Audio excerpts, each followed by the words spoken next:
Hello everybody, this is the Aljavis here, and welcome to our very special video where we talk about the first episode of EOJ as some form of director's commentary to commemorate the first anniversary of the premiere. And I'm not the only one who is watching this, so I am being joined by 3 other people who are involved with the first episode. So if you guys would please introduce yourselves. Go! Oh yeah, I'm second. Hi, I'm Phoenix Wright, aka JuliusGem, and I'm the voice actor, like I just said, from Phoenix Wright. Next. I'm Serenity. I actually was not involved in the first episode. You lie, Aljavis. But I am one of the project managers / writers of the Elements of Justice. Wow. And next. Hello, everyone. I'm Webshoter. I am the voice of Apollo Justice, and I'm glad to be here. Well, aren't we a special ragtag group of people? Oh, you know it, Al. Mm-hmm. So yeah, we're gonna talk about what goes on in the episode. What's my thought process throughout the entire thing? What are things that could be done better? What are things that we're still proud of? And just have good laughs, especially once we get to this one specific part. Oh, we all I wonder which. know what you mean by that. I wonder which one you're talking about. Yeah, we only God can tell us what happened. Yep. Yep. Anyways, let's get started right now.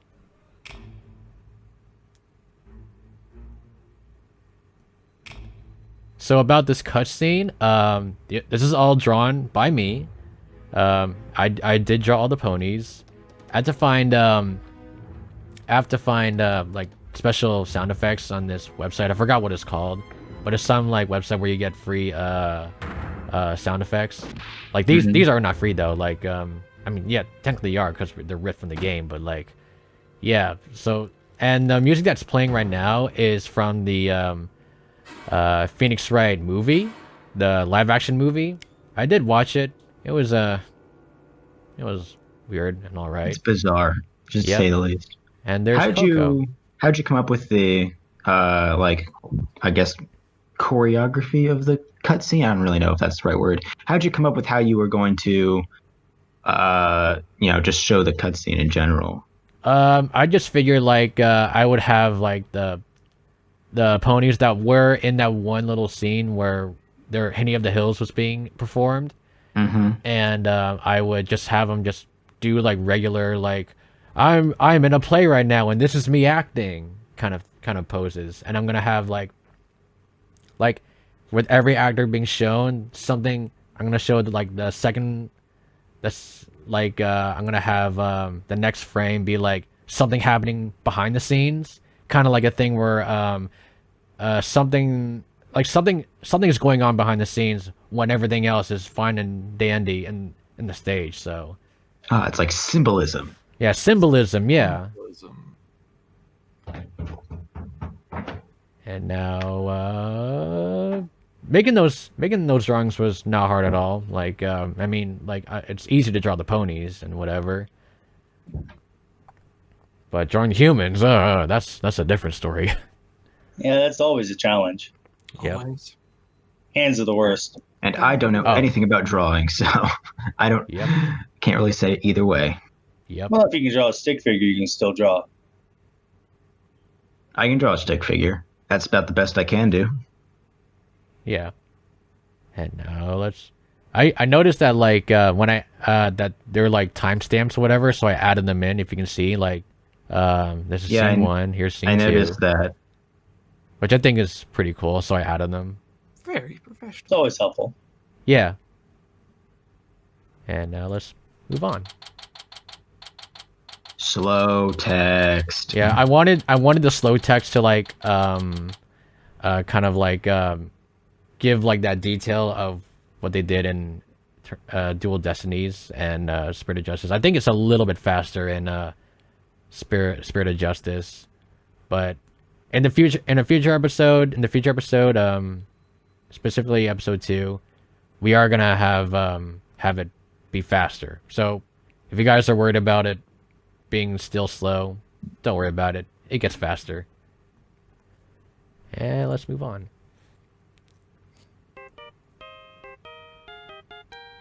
Yep, there's that familiar tune. I like that ringtone. Giving Turnabout Storm vibes. Yeah, I know. Start the exact same way Turnabout Storm did. Yep. And this is Julius speaking. Hey, it's me from 2 years ago. We don't publish anything. Yep. It's all right. Sorry for the misunderstanding. There goes another one. So, Julius, what was your thought process in once you started actually like getting through your lines? Well, keep in mind, I more or less did all these lines recorded alone. Mm-hmm. So it was more or less me trying to think back on all those videos of, like, you know, behind the scenes where either for a game or for a movie you get to see, you know, the voice actors in the booths and them doing their lines. And I'm like, what would they do? How would they make this sound? That kind of thing. More or less trying to be my own, I suppose, director at that point in time. Yeah. Because I was too scared to ask you for input. And now, yeah, I was the same way. Like whenever, like, but this goes to all the voice actors, by the way. Like, whenever there was something like back in the day, like we're talking about 3+ years ago, maybe 4. Like whenever there's something like iffy about an actor's like line, I would be too scared to say there's something wrong, because I'm just like I said, I'm just too afraid. I only did it to one person, and that's Kaylin, Trucy's VA, because when we had to do when she had to do little Trucy in scene 10, she was still acting like current age Trucy, but she needed to be little girl Trucy. That was the only time I ever told someone to like redo a line or whatever. what made you audition for the role of Phoenix in the first place, Julius? Well, it's quite simple. I saw I was following the channel already back when Golden Crow was still the voice of Phoenix Wright. And I saw the call to action, Al Morales asking for another voice actor for Phoenix, and I've already wanted to get my foot in the door when it comes to voice acting. I love the original series, as well as I knew that this series had a lot of promise, especially with a director that was still driven even after more or less a cataclysmic sized disaster. Yeah, that was tough. So I'm like, you know what? I'm going to try my best and help this project the best I can, even if I don't get the role. And how did you feel when you did get the role? How did I? He was this ecstatic. role? I was ecstatic. I was thrilled beyond belief. Over the moon? Over the moon. Many times over. Yeah, it's actually pretty great to work with Julius. He's definitely like super ecstatic to play the role of Phoenix. Like, and he does have like giant shoes to fill in, because I always thought like it was so hard to choose a new Phoenix VA because they're not Gold Crow. They're not Gold Crow. So they're not Gold Crow, and I was just so used to Gold Crow's Phoenix that I just couldn't choose. But I had to realize that they're never gonna be Gold Crow. You're not gonna get another Gold Crow. You're not gonna get another Gold Crow unless you just get him back, which is probably not gonna happen. So I just have to like figure out what would be a good Phoenix in general, like not one that sounds like Gold Crow, who would sound like Phoenix. So I went with Sam Riegel. Yeah, and yeah, it turns out like you're a fan of him, and you didn't know that he was the voice of the official. I had no idea, even though I listened to him almost weekly because I am a fan of Critical Role, but I never put the dots together until I finally looked at the cast list of the game he voiced Phoenix in. I'm like, oh my god, he voiced Sam Riegel. Yep. I'm like, well, shit, awesome. Yeah. And now let's move on. Moving on. Boss, did we get any clients? Young Unfortunately, Adox no. voicing The Athena. person calling thought this was a How really did you promising get these the 2D sprites Second for time this Athena? week. Well, I looked online, and I was looking for Athena sprites because I was thinking about doing like because someone like ripped the like the 3D sprites, like they still look 3D. They don't look 2D. They're just 3D sprites, like just ripped out.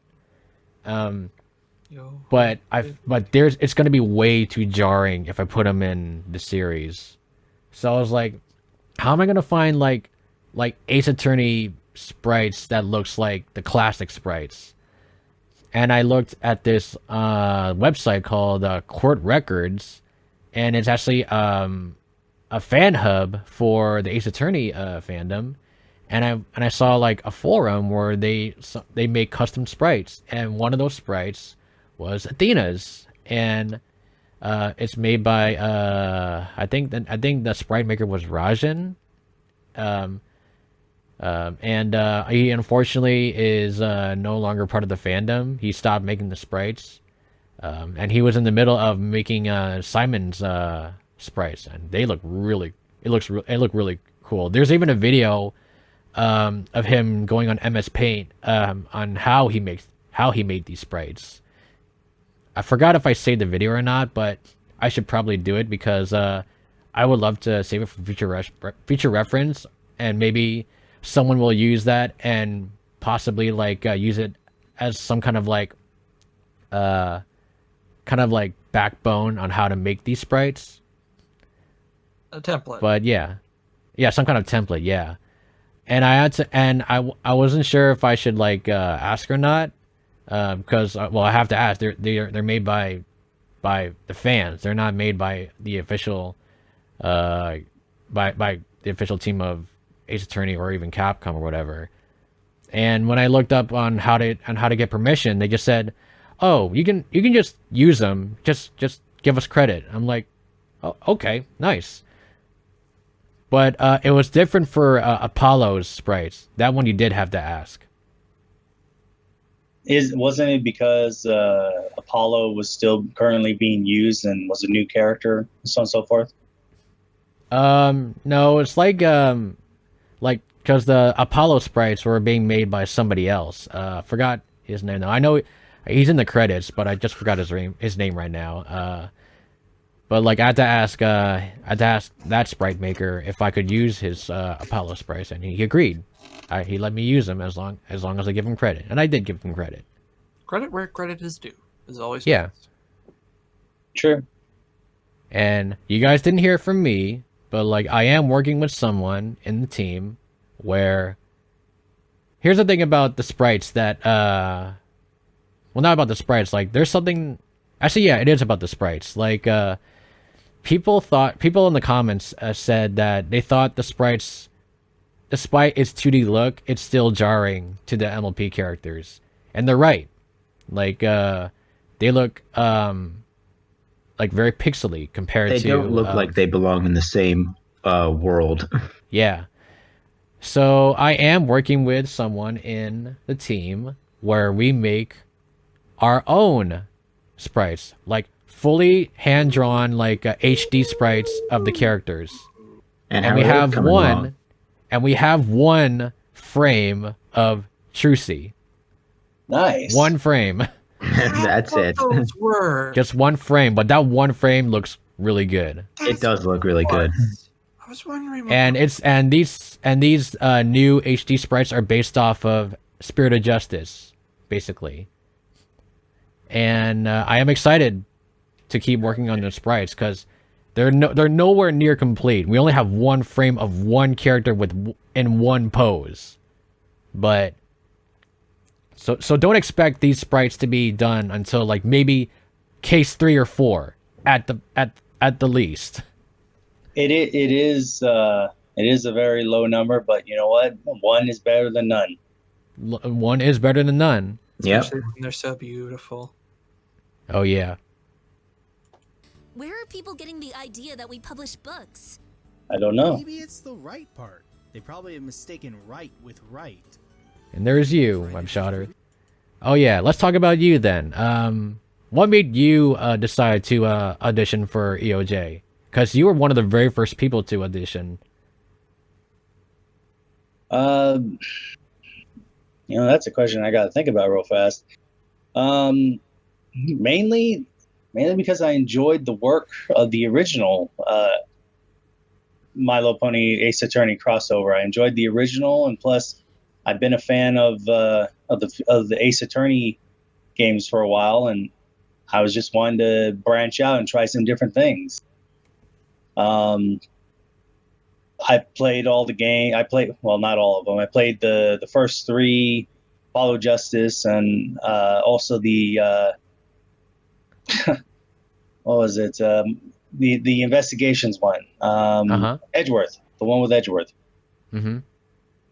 Anyway, but I wanted to branch out and try to do this. I mean, you announced that you were going to make a spiritual successor to this, and seeing that, I was excited, and I wanted to at least try to be a part of it. And I was honestly expecting, like, oh, okay, I'll get the role of a background character or one shot and done and all that. No worries. And then you honestly surprised me when I got the email later on. It's like, oh, you're Apollo Justice. I'm like, what? Oh, I'm Apollo Justice. Oh yeah, you're.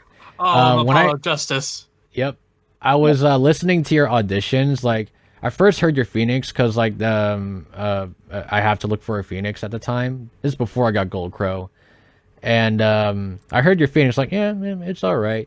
When I heard your Apollo, I was like, you're instant. You're Apollo. Like this is what I imagined Apollo would sound like. It's almost too perfect. I'm glad I was able to help. I'm glad I auditioned now. Yeah. Actually, I shouldn't say I'm glad I auditioned now. I've been glad that I took the chance and auditioned. If anything, that's all it really takes is getting out there and taking a chance. Yeah, that's really all it takes. Like, you could get lucky. Yeah. You could lend yourself a main protagonist role like me. Yeah.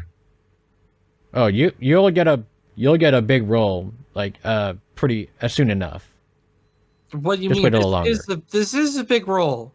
Not just you. Oh yeah, Apollo, you're gonna get your own fucking limelight. Pardon me. Yep. Yeah. You'll get your chance. As far as I understand it, Al said a while back that everyone's gonna have a big role in one way or another. I mean, we do have 3 attorneys. Yeah. It would be a shame not to use them. Exactly. 3. Oh, that's right. Trucy's not an attorney. But that doesn't mean she won't get a big role of her own. We got to do something with her. Yeah, she's just not an attorney. Yeah. Consider publishing their books and keep mistaking words that sound the same. So, Daddy. Speaking of Trucy, Call you guys up? There's Trucy. Sorry, Trucy, not yet. Aw, come on. You guys haven't gotten a case in over a month. Yeah, ever since that last big case, business just went as slow as snails. I wonder why. I wish I could have done that one a little better. We need to get some. Yeah, that's it sucks when like you see a line you done like years ago and you're like, oh. I'm getting pretty hungry. Speaking of lines, who's the one voicing Trucy? Kaylin. Or TwilitWing. That's their like other name. Okay, I know you said it before. I thought I asked to double check. TwilitWing, when I got her, when she auditioned, like, it was in another website that is super dead. That forum is dead. So I kind of got her. I forgot what it was called. Like, I I forgot what it's called, but like it's a dead website now, which apparently was a big website at the time for voice actors. And I needed a new Trucy voice actor because I had another Trucy voice actor, but she dropped out because of personal reasons. So I needed a new VA, and I was like, all right, how am I gonna find a new Trucy VA that's good? So I just looked. I literally went everywhere on all the voice acting forums and websites I can find, and she was the only one who auditioned. Wow. And the thing about TwilitWing is that, or Kaylin, is that I knew who she was because she did a video with AderuMoro, who was the voice of Sonata in Turnabout Storm. Oh.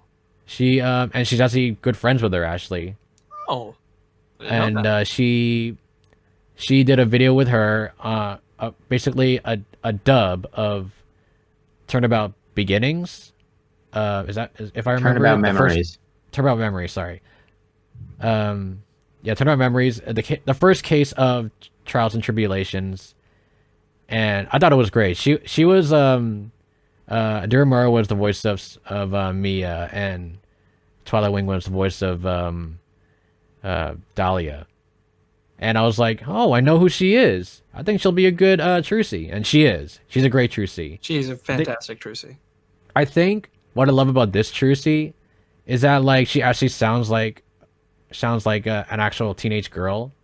Like a thing about not to throw shade at like other Trucy voice actors, but like the problem I have is that like they always sound a bit too young or too squeaky. They're a bit too squeaky with my tastes. And I'm like, oh, finally someone who actually sounds a bit normal. More mature, one could say. Yeah, a little bit more mature. That's the better thing. And now let's move on. Well, yeah, true. Yeah. I'll save that comment for later. I guess I can go for a few bites. I don't get any clients right now. There's floating spaghetti right there. You can just take that.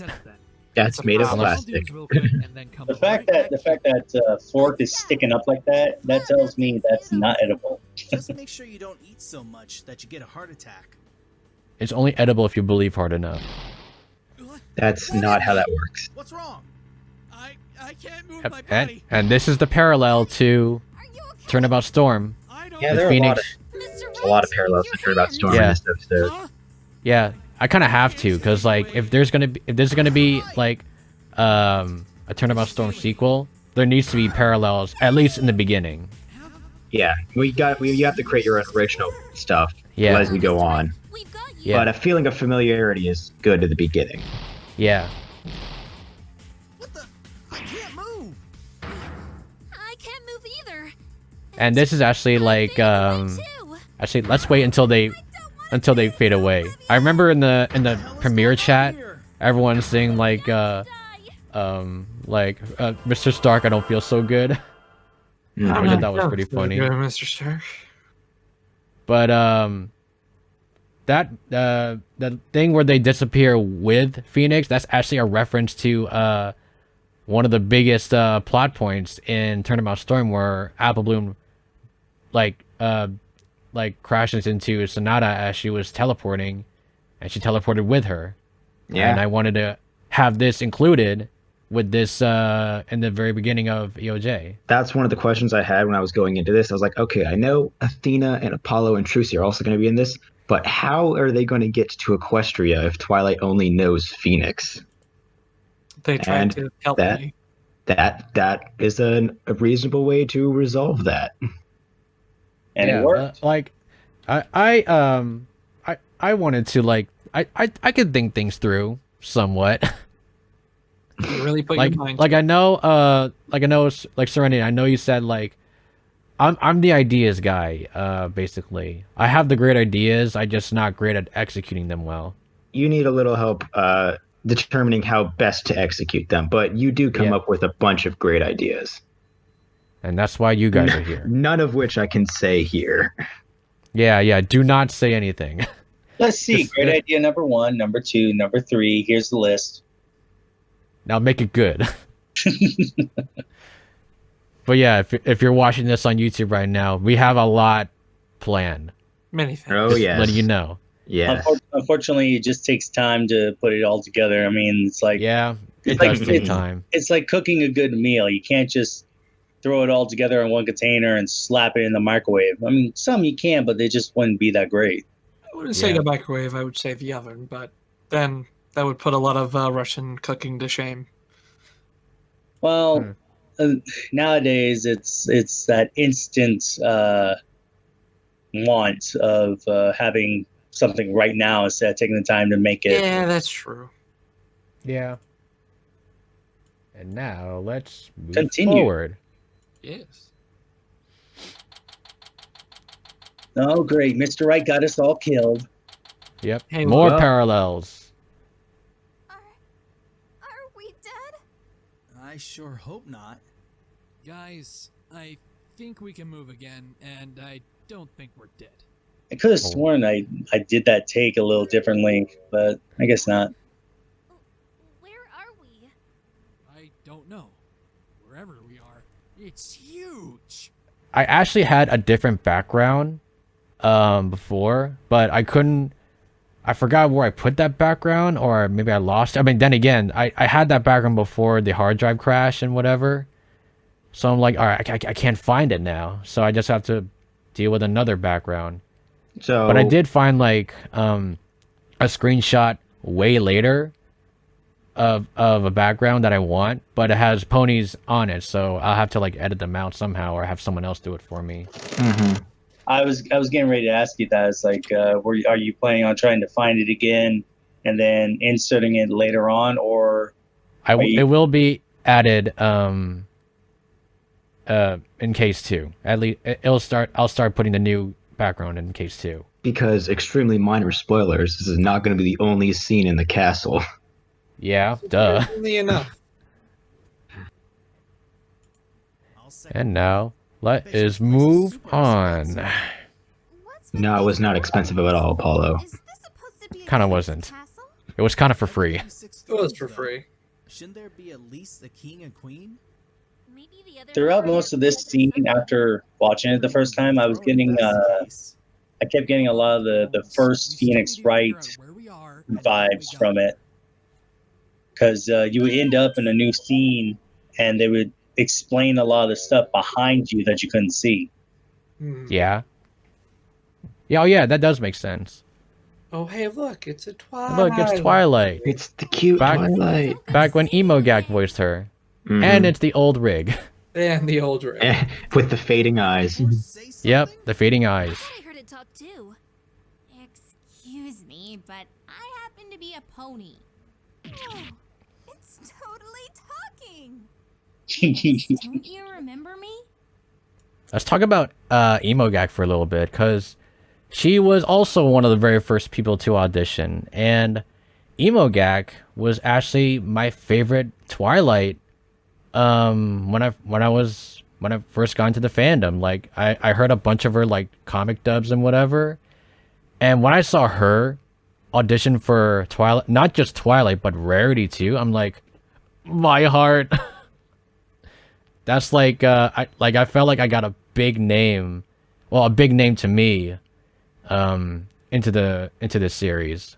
She did. That's when I thought She does a really good Twilight, and she did a really good Twilight and a really good Rarity. yeah, she really did. Like, I loved her Twilight. I still think her Twilight is my favorite Twilight. Not to throw shade at Webcake at all. Like, Webcake she's the new Webcake is the new Twilight, and she's amazing at it. Like, she's like the best possible replacement for her. Well, for him now. You know, so Words. yeah, words. Words will. Yeah, EmoGak. Yeah, EmoGak is transition from female to male, which is the big reason why he had to. Yeah, it's he now. He had to like quit the role, drop the role of Twilight and Rarity because his voice got so deep that he just can't do it anymore. which sucks because he wanted to like at least finish what he started, because that's what he said when I contacted him like as soon as the first episode was released. Daddy, how does this pony know you? I don't It's a know. long story. Phoenix, you don't remember me An at 8-hour long story. I'm Yep. sorry, but I don't think I know. 8 hour and 2 years. Mm-hmm. And these are the same backgrounds used in Turnabout Storm, and the same poses somewhat. This pony. Can it really be? Yeah, I wanted like this flashback scene to be like, oh, he's remembering. I remember you. Yes? Oh, whoops. Your Yes? Twilight Sparkle? Phoenix, you do. I was so expecting him to say like a different name the first time I heard that. I kind of was thinking about it, but I was like, I didn't want to do that. Like, I mean, yeah, it would have been funny, but I felt like, you know what, it needs to be a heartfelt moment. I need him to remember her. Mm-hmm. This is a reunion. Yeah, it's a reunion. See you again. It's good to see you too. Personally, if it was me, I wouldn't have had him forget her in the first place, because I feel like it sort of undermines the ending of Turnabout Storm. Let me explain. Let me explain why I kind of made him forget.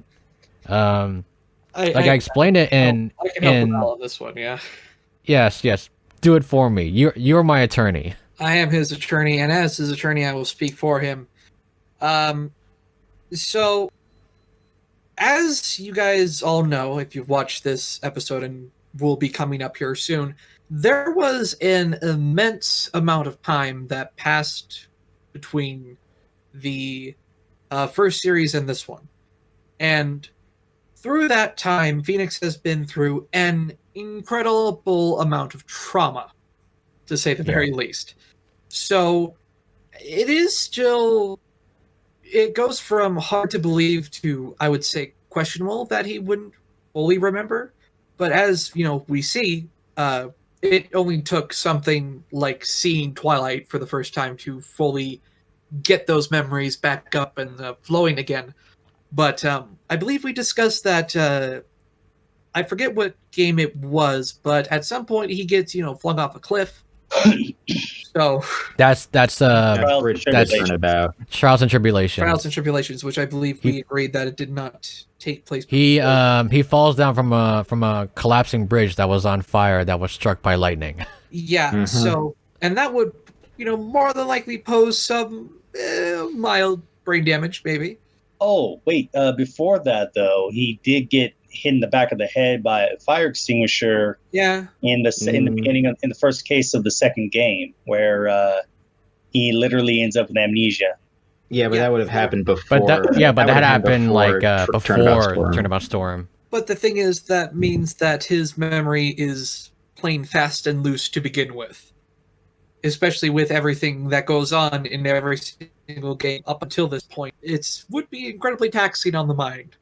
So it would be. Like, I'm not as though it would fade a little bit. But I'm not suggesting it's impossible. Yeah, that but he as we see, but he may have forgot it on the very surface level. But like, I'm pretty sure, like as you saw earlier or later on, he remembered almost instantly after he saw the picture he took with all of them. And just like here, it only took him seeing and hearing Twilight for the first time in years to remember the entirety of what happened last time. Yeah, I'm not suggesting it's impossible that he could have, you know, briefly forgot. I'm saying from a writing standpoint, it's kind of disappointing that he did forget at all, because it sort of undermines the ending of Turnabout Storm. Like, you know, the whole point of that series was that, you know, he made friends a whole world away. And then, you know, to think like he, you know, forgot, even if for the briefest of moments that he had made those friends. I don't know. To me, it kind of hurts the ending of the original story. I'm gonna have to agree to disagree with you on that one. Mainly because as it's going to be pointed out soon, there is a time difference between the two worlds. Yeah. 8 years have passed. Well, 9 now, but point being, 8 years have passed, and realistically, think about it. If you made friends with people, like say in one part of the world or in a different city, and then you move away, and you don't think about an individual for X amount of time, you may or may not remember them right off the bat. But say you run into them later on, and it's like, oh, it's you. I remember you. I mean, like, realistically, it's the realistically, that is stereotypical- possible. Yes, the stereotypical. You see an old friend on the train, and you're like, I remember when we were friends. Back in high school, we used to run along in the fields. Yeah, again, Yeah. I'm not saying it's at all impossible. It's just that if it were me and I were writing it, I wouldn't have made him forget at all. Yeah, from I can see it from definitely both ends. Yeah. But there's it's either the more realistic side of the elements to the I suppose the continuation of continuity for the other. Now, Continuity of development of character. Yeah, I'd say. I might be wrong. Speaking of continuity, I want to say throughout the Ace Attorney games, there have been a few times where Mr. Wright has forgotten someone or something, and then it would take like something important later on to really make him remember. Like what was it? Yeah, there was a part in one of the cases where his past came back to bite him, and I can't remember. Oh, you're talking about case 5 of Trials and Tribulations when he saw Iris in a newspaper article. Is that what you're talking about? I believe so. So, but point being is I don't see him forgetting as being disrespectful to the ending of the first of Turnabout Storm, because and I'm repeating myself, time has passed for both of them. I mean, in one world, not so much, the other one, quite a bit. And in a bit of a defense for Phoenix, he has had some head trauma and a lot of crazy stuff has happened. Although at the same time, I do agree with you, Serenity. It would have been honestly better if it would have been nice if Mr. Wright remembered him right off the bat. It's like, oh, hi, how are you? I haven't seen you in X amount of time. And then we'd probably be back right where we are with Apollo, Trucy, and Athena confused, like, wait, what's going on? How do you know? Yeah, it's not a big. It wouldn't have been a big change, which is why in the test that Aljavis gave all those who auditioned for the proofreader role, in my test, I changed it so that Phoenix didn't have as hard of a time remembering. I don't remember exactly what I wrote. I don't remember exactly what I wrote, but it was more immediate that he remembered Twilight. Yeah. But in the end, I like to say that Phoenix's memory is fast and loose. He remembers things quickly, but he's also just as quick to forget them. Plus, all in that little spiky head of his. Plus, considering at this moment in time in the video, him and everyone else just did get teleported without any prior warning. So, a little teleportation without consent. It's very no consent. It's very traumatizing. It'd be like you're in the passenger seat of a vehicle, and then suddenly the driver takes the vehicle over a steep drop, and you can feel yourself going weightless for a moment. And then as soon as you come back down on the chair, it takes you a moment to realize what the heck just happened. Like, oh, I'm not falling to my immediate death. Oh, good. Yep. I don't mean falling off a cliff, just like like a steep decline on the road, like a little hump that just go whoop poo. Yeah, those things. Man, we talked a lot about this one thing, huh? Yep. Oh, it's a big sticking point, It's Yeah. it's a point that a lot of people have some contention with. Yeah. And that's what the director commentary is for, is to address these things. Address address these audience things, yeah. concerns. Yeah, you're welcome, audience. You're welcome. We took the time to do this just for you. Aren't you, Spencer? Yeah. And I guess we'll say thank you. No, I'm kidding. Anyway. Yeah, thank you for giving us the views. We wouldn't be anywhere without Yes. you. Just Yeah. like Oh yeah, thank everyone on YouTube for 100,000 views. oh my Yay. god, 100,000 Thanks. views. Huzzah! No, seriously. thank you. Huzzah! And now let's finally move on. Yes, please. I don't know, but I don't care. I'm sensing so much joy from the both of them. I'm gonna go join in on their hug too. Hey, I want to hug the cute purple pony too. Yeah, hug the pony, Apollo. Hug the pony. My masculinity if I do. Not Such sure. an outdated thing to say now. What? That's such an outdated thing to say now. Like, I'll lose my masculinity. Yeah. I mean, I said that to like back in Turnabout Storm when Phoenix said that, and it's like my masculinity is going, gone. Yeah. I mean, back then it was more popular of, a joke of, how people become bronies is Yep. like, Yeah. they feel like, oh God, I'm starting to like the show. What? Damn it! I'm not. Is my masculinity going away? But nowadays it's like it's more embraced to a point where like, oh, you watch Violent Pony? Watch Okay. the colorful Yeah. pony. Like it's not a big deal to The amount of people anyone who care is severely lower. Yeah. Yeah. I'm gonna be honest. I never really was too concerned about it. I mean, think about it. You got full-grown adults watching cartoons, just regular cartoons that were supposed to be meant for children, like the good old Acme cartoons, the Disney cartoons, and so and so forth. And yet, when I first watched this, I mainly watched it out of curiosity because a lot of people were talking about it. It's like, oh, it's a good show, da, da, da. And I kept seeing the fan arts and a lot of the Fan art's amazing. a lot of the music videos that were being created on YouTube, the parodies and so on and so forth. And That's sort of readings. Yeah, that's sort of how I got into it too. Is like I knew there was a huge, adult fandom behind it, and there like all these art pieces were being created. I was like, okay, well there has to be something good in the show, otherwise it wouldn't have this whole big fandom. So Yeah. The fandom at its prime was, oh my god, like it was magical. Like I will never. No pun intended. You'll never find a fandom quite like this ever again. Nope. Like seriously, this is such a special fandom to be a part of. yeah. Shut up, Siri. We don't want your opinion, Siri. Let's continue. Siri, Yep. what is the Brony fandom? It is a group of men who like Since I ponies. talked to a human. Well, it's been a while since I've talked No to a Equestria pony. girls. No It's question, been a while girls. since I've lost my mind. So, you tried to summon I like the that line. greatest defense attorney in Equestria again, huh? No, I just simply summoned Phoenix Wright. It's Oh, okay. me. At least I didn't get Oh, summoned okay. by accident this time. That was pretty quick on the oh hello Twi.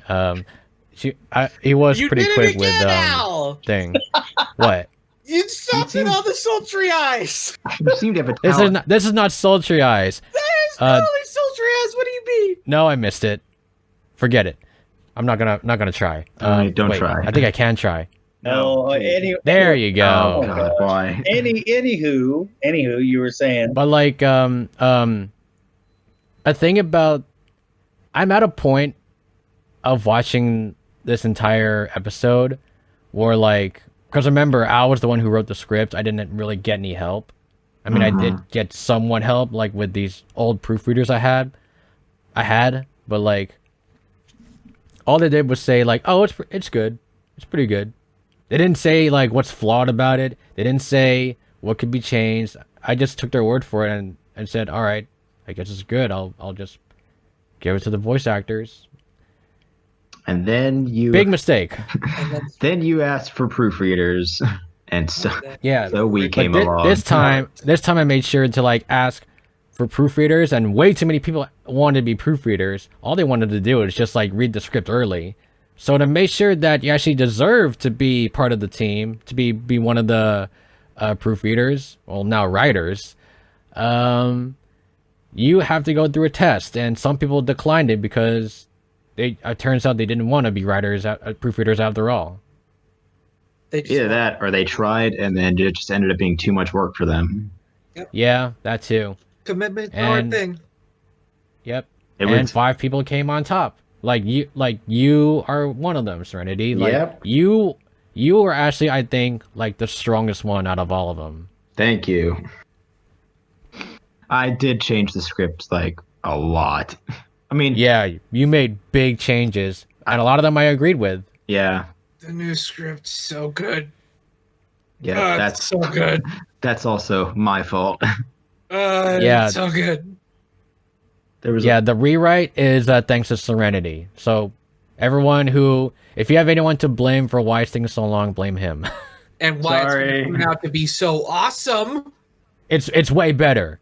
The script is way better. If I kept the script the way it was before, you guys would not have a good time watching the second episode. I spent so many hours rewatching this episode over and over and over again just to A, gather information for the rewrite, and B, make sure it all lined up in the end with the original script. And it worked out. Yeah. Everybody it worked out. I can already worked out much better than I thought. I can already see if Al hadn't gone for expert proofreaders and whatnot, later episodes you'd be having the grammar Nazis coming out. It's like, this is wrong and this is wrong. Why you haven't say it like that? No, this it wasn't just not just grammar. that. It's the plot in general. Like seriously, if I kept the script the way it was before, the rest of the series would have been done for. Like, I mean that. Like, I think the series would have been in serious danger. As someone who has read the original scripts for Case 2 and half of Case 3 that Al Javis had written before he stopped writing everything, Case 3, I think, what you came up with, I'm not going to say anything specific, don't worry. For what you came up with, I think was good. I think it was really brilliant. I am actually quite proud of what Case 3 is turning into. That was the first case I comment clean Al. Genuinely, my God. Yes. A lot of his ideas are really, really good. Like I liked a lot of what his ideas for Case 2 were. Again, I feel like they just weren't executed as best as they could be, which is where we came in. We kind of also rewrote Case 2, except nobody really knows that because it's never been a problem in production delay yet. Yeah, exactly. Other than just re-recording certain lines, but that wasn't too much of a problem. Well, you guys haven't recorded anything for Case 2 yet. Yeah, you haven't recorded anything for Case 2 yet. Yeah, I know. I'm just saying for this one. No, I could have sworn you had Phoenix and I and a few others re-record some lines because of the changes. For episode 2, yes. Oh, okay. We're talking about Case 2. We're talking about Case 2, not episode 2. Right.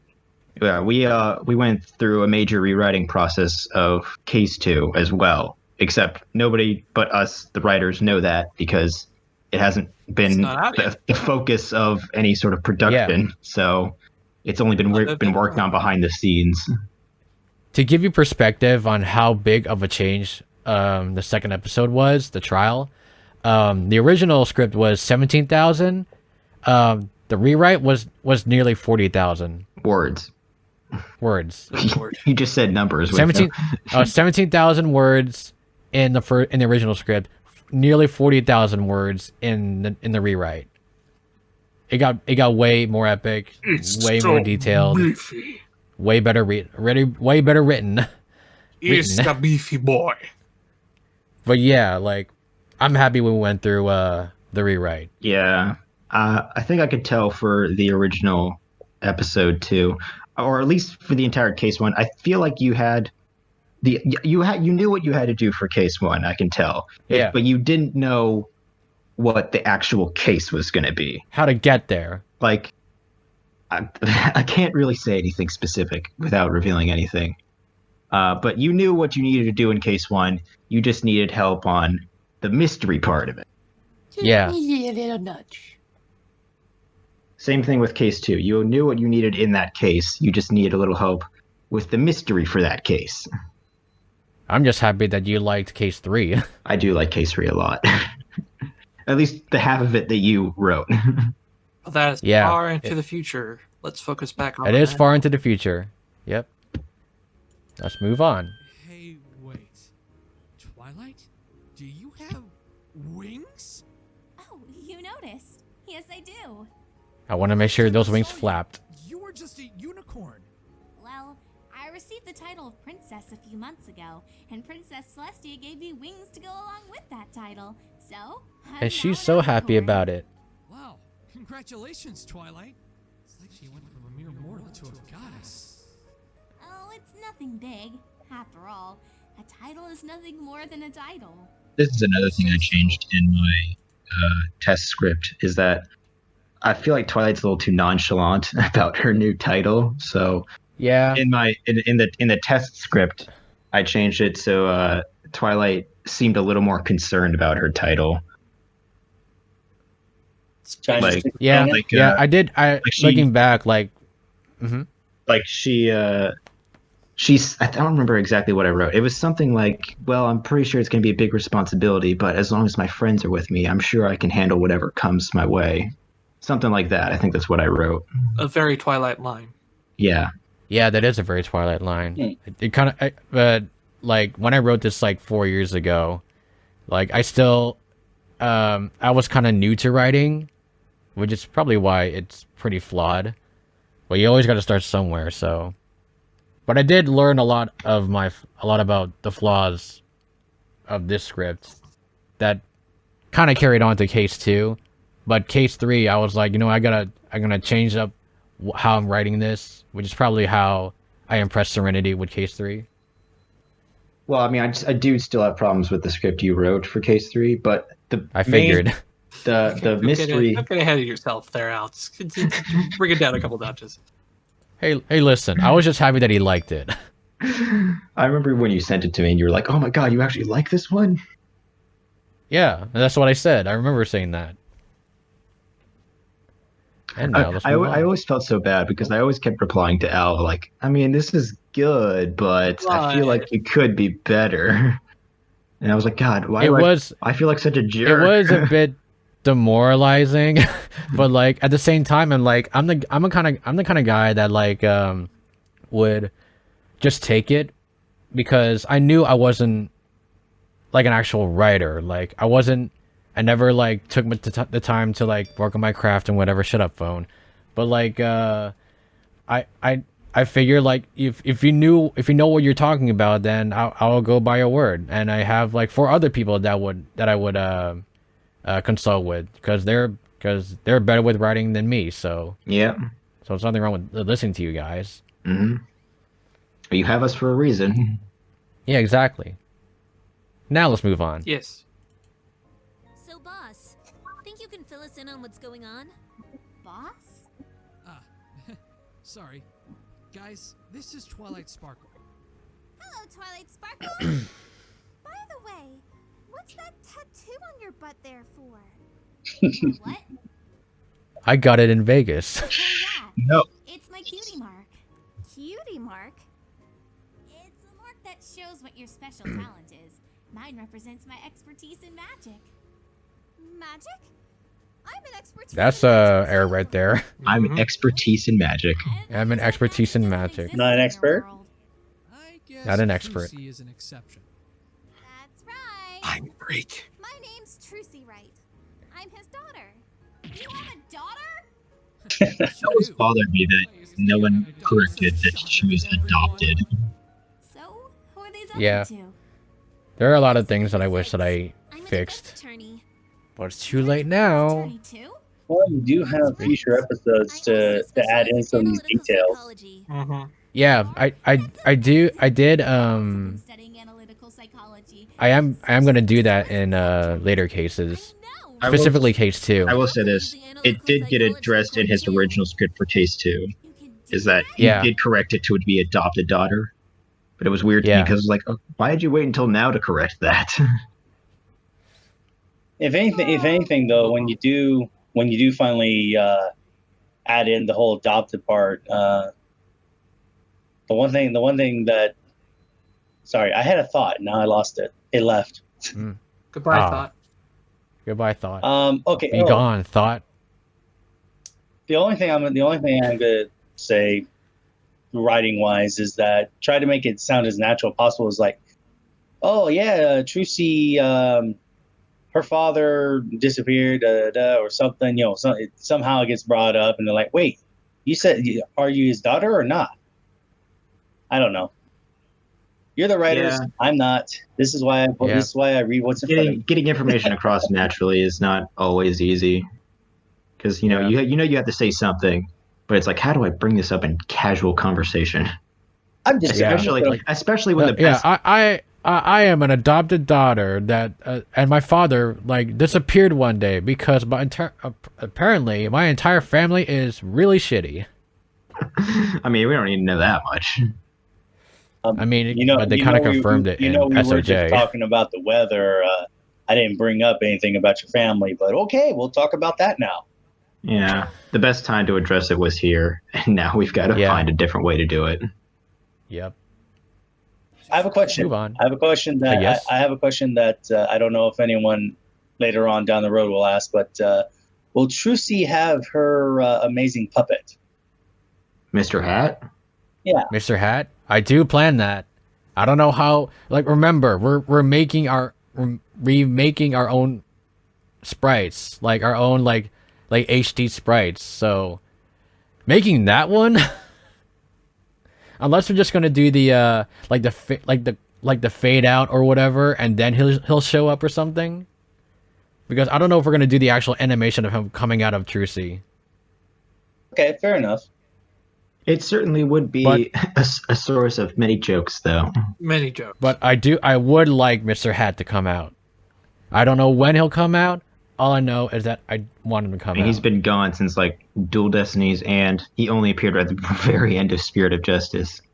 Yeah, I'm surprised he didn't show up more in Spirit of Justice. But then again, he was kind of like left somewhere. Well, he was a joke / plot device in Apollo Justice, and then after that I was like, okay, we don't really need him anymore, so he didn't show up for Dual Destinies at all. Then again, Trucy didn't really show up in Dual Destinies at all, so I guess there's that. Kidnapped. Yeah, that happens quite often. Certain characters who are established end up disappearing for a while, which is something we're going to try to avoid in this series. Yeah, we want to give like each character like their own time to shine at least. Now let's move on. Tight spots during some of our cases. Well, Apollo? Oh, sorry. I'm Apollo Justice. I'm also a defense attorney. Wow, I have an entire team of defense attorneys. Sure do. Apollo has a power he uses in court, like Athena. What's that?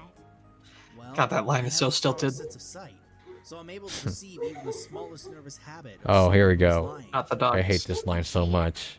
You must have really special eyes. God dang My it. brand. My brand. It's very nice to meet you all. Wait a minute. This video is not sponsored or being paid for by that brand. Sure. Nope. Well, they did try grabbing onto me when I was going to be teleported. And then they just ended up That going with entire sentence felt weird to me.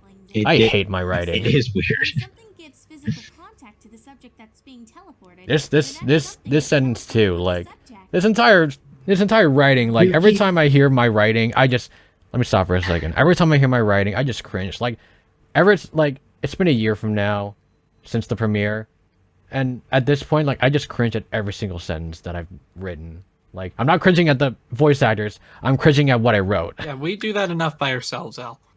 The thing is, I think this is one thing that you do is you use the same word multiple times in the same sentence or in the same series of sentences, and that's one of the things that makes it sound so weird. Like you need to open a thesaurus and find a different word. I need to get a thesaurus and dig up the fossils to see what better words are out there. It's like trying to use the same word. It's trying to like. Sorry, I bit my tongue. It's like trying to use the word awesome multiple times, but yet that word ends up being worn out. Yeah, Rainbow Dash. Oh, it's not there, but okay. Don't knock on her catchphrase. Let's move on. But I forget where I heard it from. Wow, interesting. You think you could teach me how to teleport? I don't know.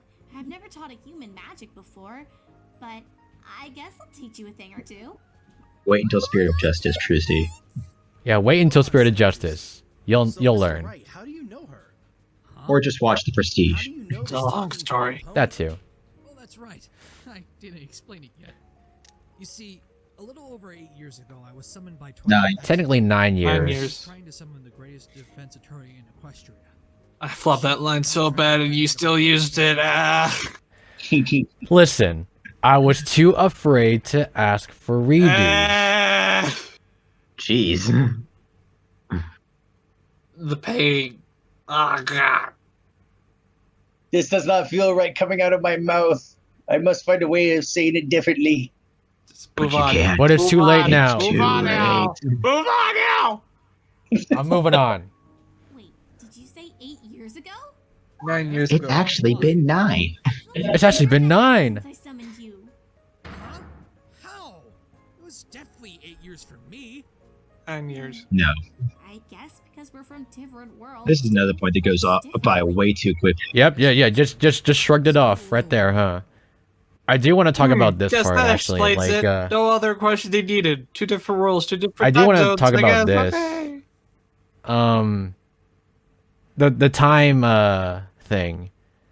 I was very conflicted on at what point of the games and MLP it was gonna take place. Like I wanted the dual Destinies timeline to mix with this season 4 timeline at the time. Like this is when I started writing, like around season 4. And I felt very conflicted because I was like, should I wait longer or something? But at the same time, I'm like, this is at a time when I really, really wanted to work on the sequel. I really wanted to work on EOJ. I'm like, you know what? Screw it. I'm just gonna work on it, and I'm just gonna make some bullshit reasoning like, oh, I guess time works differently, even though it technically didn't in Turnabout Storm. I mean, you don't know evidence as to whether or not it worked differently in Turnabout Storm. He was just summoned I mean, there. you're right. And we don't know how long. For all- they for- didn't really say how long time passed when he got back. They just were like, "Where the fuck did you go?" Right? Well, they actually did No, say they how did much say- time has They passed. said it had been 2 2 days. Oh, 2 days. Oh, I didn't know. Yeah, but we have And no it has been 2 days in Equestria. we have no way to confirm whether or not how many years ahead Phoenix's world is than the My Little Pony world. Yeah. Which is one of the things I wrote in my test. I gave a very long explanation of what could make sense as a Oh yeah, I remember. What was that? Serenity? I never knew. I mean, if you can, you probably want to just continue with the video Yeah, right now. I'll go look for it and I'll post it. But Yeah, I'll take a look at it later. Don't need to drag. All right, yeah, it's a pretty long explanation. I honestly forgot of that he wrote down until he mentioned it. Because I just thought. But I you remember pulled that from he D&D, was if I'm in honest. detail. And let's move on. Anyway, I agreed to help her friend and ended up winning the case. I also proved that there was no murder in the first place. So no Hey, that one was rhymed. sent to jail or anything? Well, there were these two. Gilda and Sonata. Of course, I have to mention those two. Whatever happened to those two that were sent to prison? You mean Gilda and Sonata? Yeah. When Gilda was released, she met up with Rainbow Dash. And That's not canon. That's Yes, not canon. this is not- But I had to think about what they could have done. But it turns out it wasn't canon. it was just What it was unfortunate that season 5 like literally just had an What episode happened? where that exact thing happened. Yeah. I think what I could have done, like, of course, this is hindsight, coming out, but like, I think what I could have done is said that like, Gilda was released, but I wasn't sure if she made up with Rainbow Dash or not. I mean, I To make it feel like vague that's or the kind of whatever. thing that if it had happened after the Lost Treasure of Griffin's Stone, that's the kind of thing Rainbow Dash would have reported at Twilight. Yeah. That is true. yo, I totally met up with Gilda again. We're like totally best friends again. It's kind of cool. Yeah. Oh god. Okay, here it is. Jeez, is long. As for Sonata, I have no idea. I asked the police about it. I did thought it was kind of weird that like, she would be. I mean, like I guess she would ask about Sonata. Maybe because she was curious. I don't know.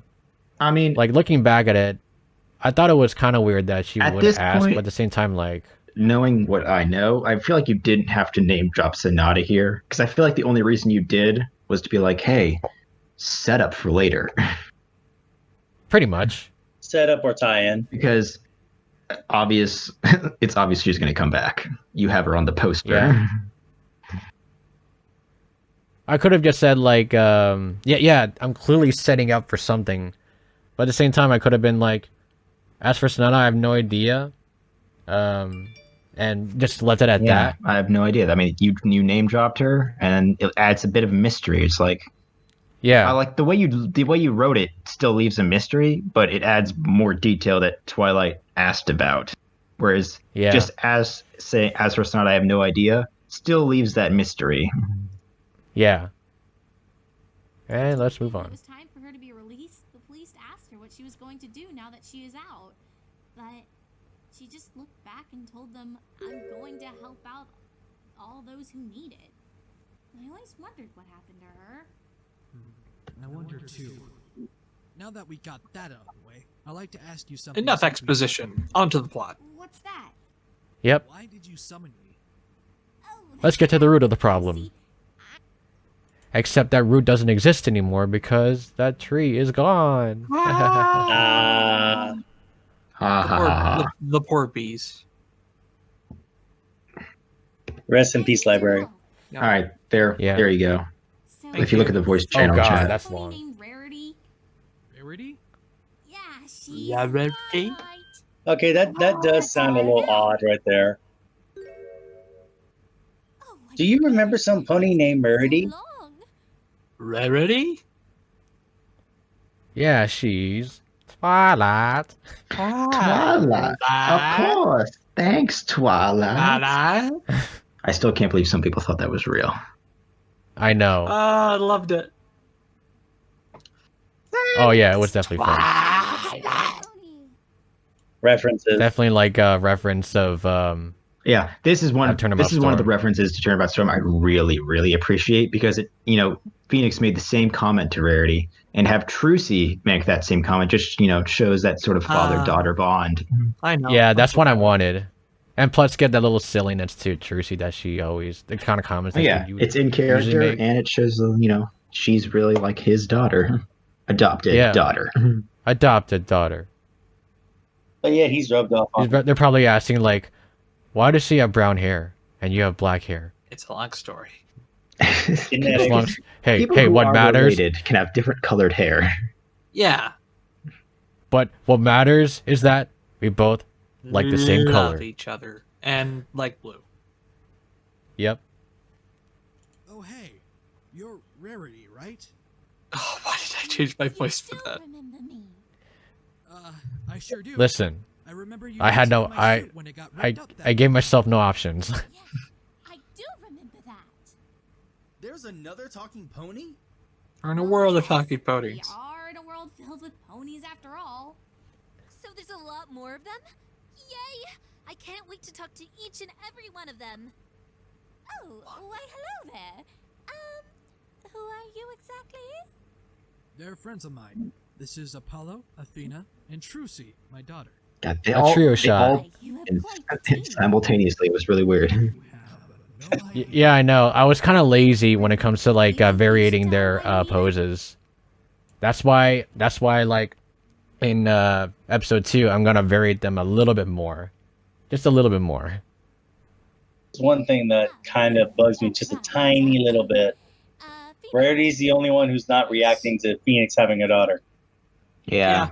Out of anybody, Well, I yeah, would wish he would that is- explode the most about, you have a daughter? That is something I wish I did back then. My, who knew you was such a There are a lot of killer? things I wish I did back then, but it's too late now. Well, if anything, the only thing I can suggest is like having Rarity do a delayed reaction. It's like, wait a minute, when did you get a daughter? I mean, we are gonna point that out in case 2, because I shouldn't say, because that is kind of spoilers. Don't say anything. Spoilers. I almost. We have to click the keep a lid button on quick it. so I'm you sorry. I'm gonna press the play button. I'm pressing the play button. Quick! Change the subject. Also, I don't like how she She's doesn't. not happy about I don't like how she doesn't change her expression when the screen is shaking.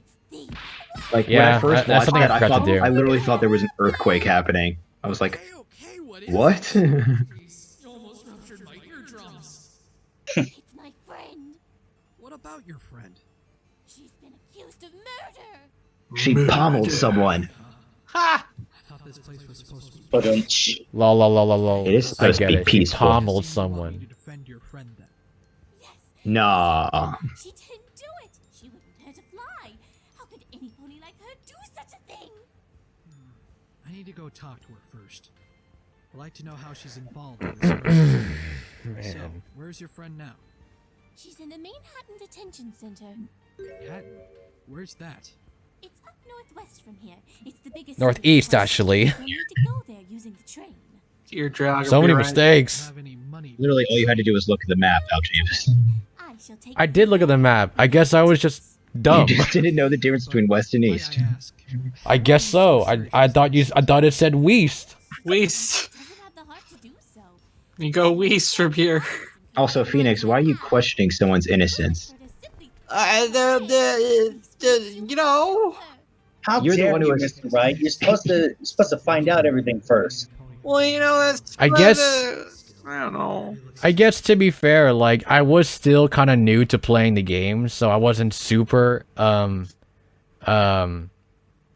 like delve into the characters. But at the same time, like I'm like, why? If I'm gonna write this, I should be.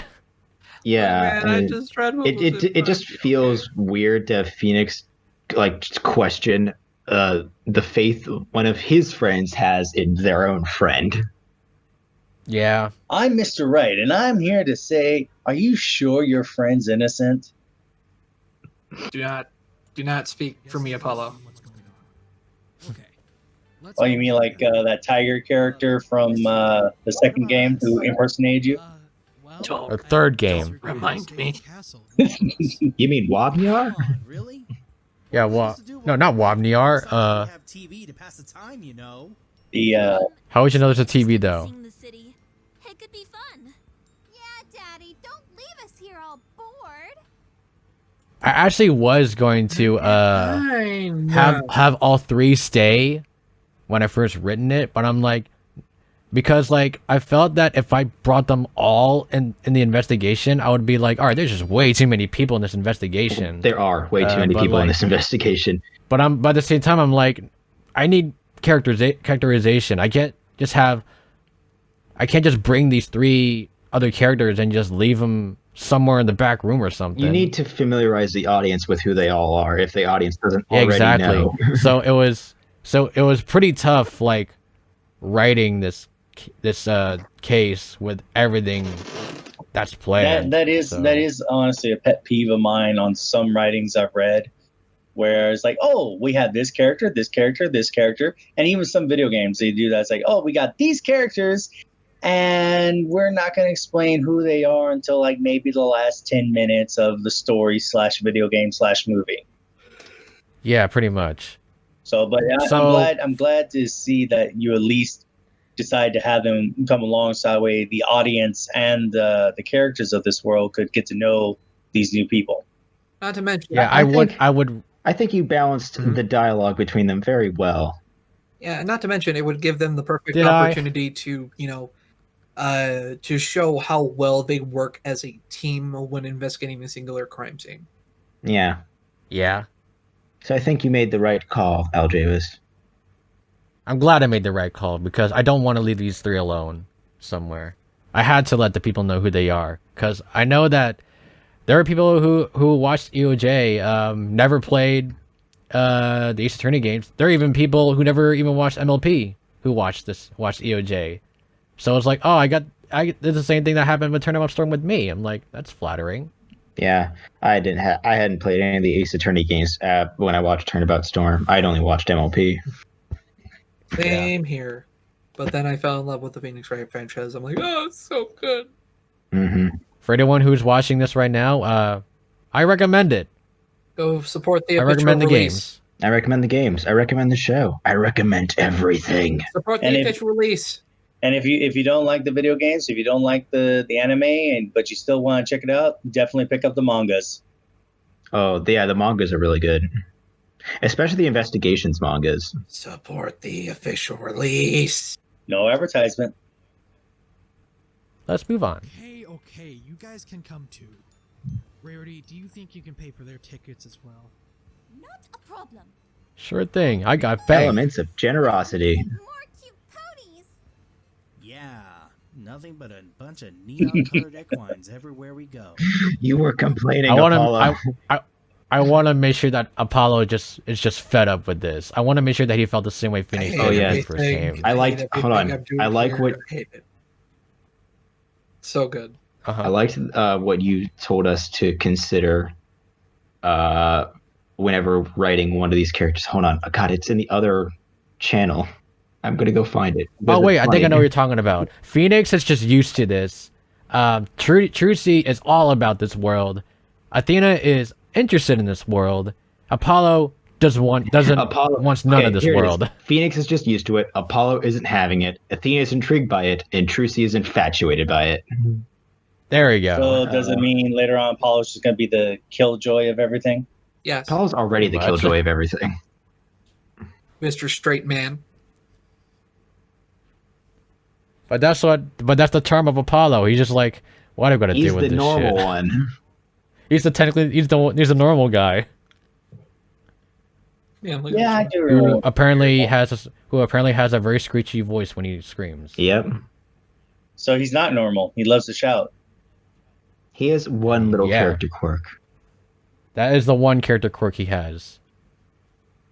Shall we continue? Besides the bulging eyes. Yeah, Sure. too. And let's keep going. I almost forgot. Hey, Mr. Wright, my hair is pointier than yours. Shut up. Your attorney's badge for Equestria. And I redrew that attorney's badge. Look how HD-ified it looks now. It's a cookie. Such good quality. I actually saw like a reaction video where someone said, "Oh God, it looks HD now." I'm glad there's finally someone out there that pointed that out. Dude, recognize this. I'm glad you just kept this little gag in there. Listen, I have to, and without spoiling anything, we will use that badge for something else as to why it's needed. I think you know what I'm talking about. I do. I'm not sure if anyone else does, but I do. Let's leave it at that. Continue. We'll continue.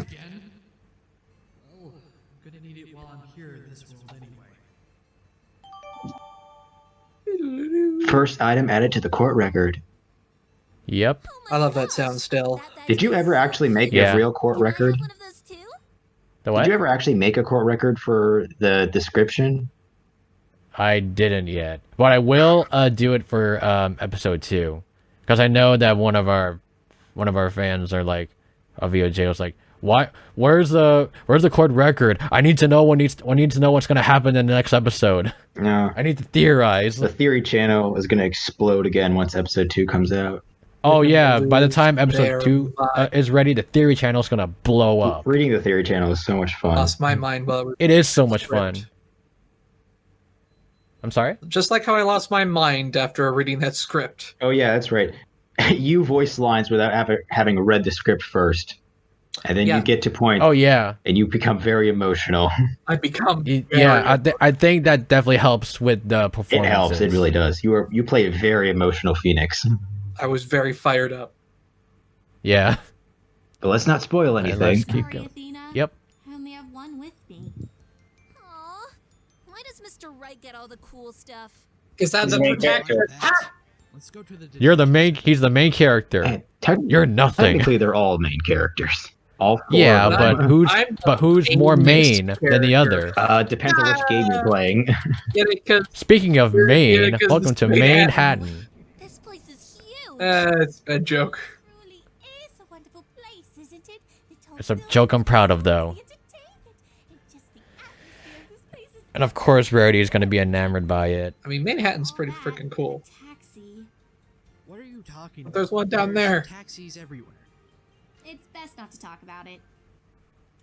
I wonder if people like understood why I made this little quirk right here, like this little like comment. Is it not because of Rarity Takes Manhattan, where they literally cannot find a taxi because everyone in Manhattan is so rude? Yeah, that's exactly why. I want to make sure that people understood the reference. I mean, a lot of this episode is based on Rarity Takes Manhattan.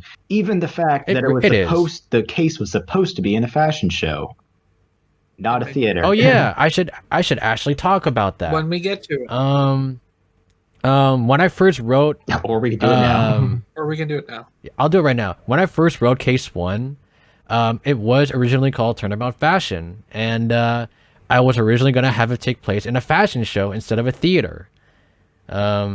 Where someone, instead of someone died by hanging in a theater, someone died by literally falling off of like a catwalk, a high spot, like from the catwalk on the fashion show, and like falling to their death, basically. The only difference really is the inclusion of a rope. How high? Yep. Now, how high would have the catwalk been? Like that's the problem that I ran through. Like I'm thinking like the catwalk in the fashion show, it probably isn't that high.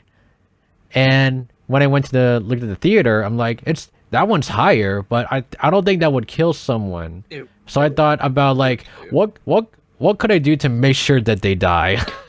How do I make sure to kill this poor innocent man?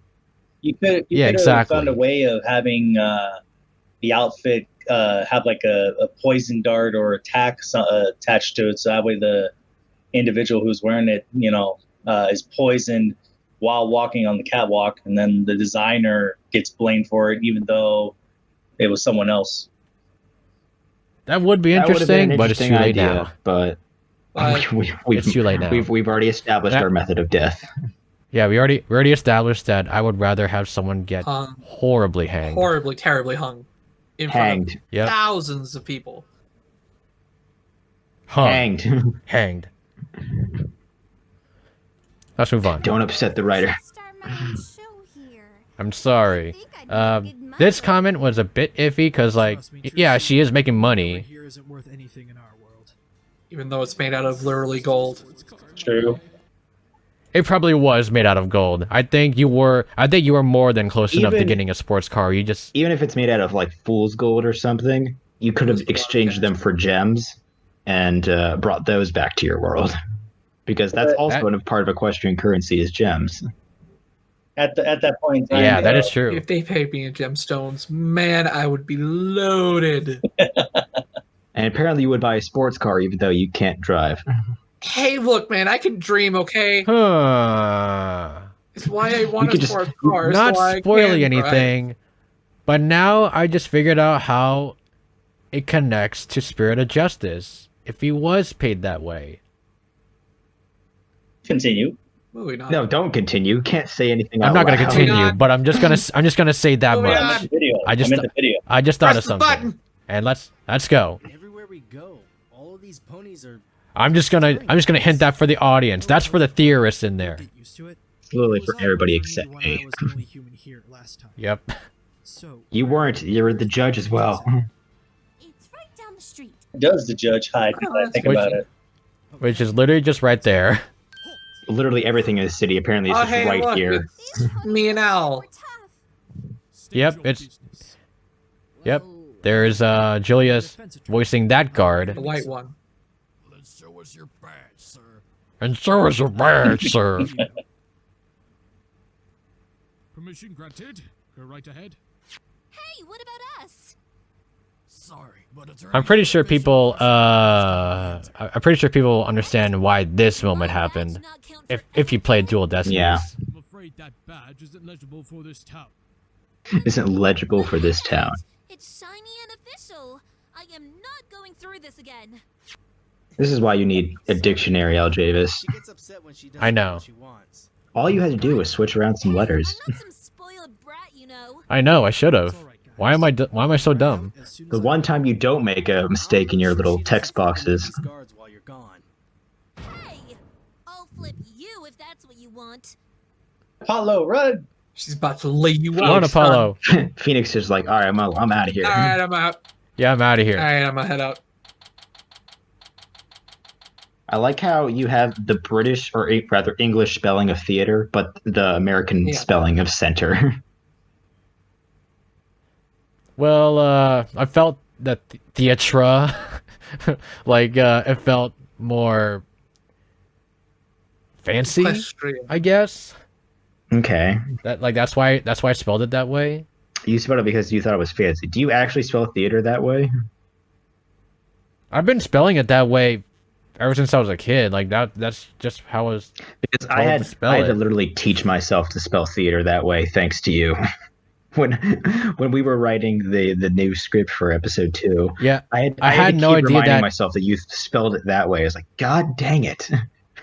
Why? I had no idea that like theater is actually spelled T-E-R instead of T-R-E. Well, it can be. I was like, wait a minute, is that real? Like, am I doing it wrong the whole time? I've heard it as theater or theatre, something like that.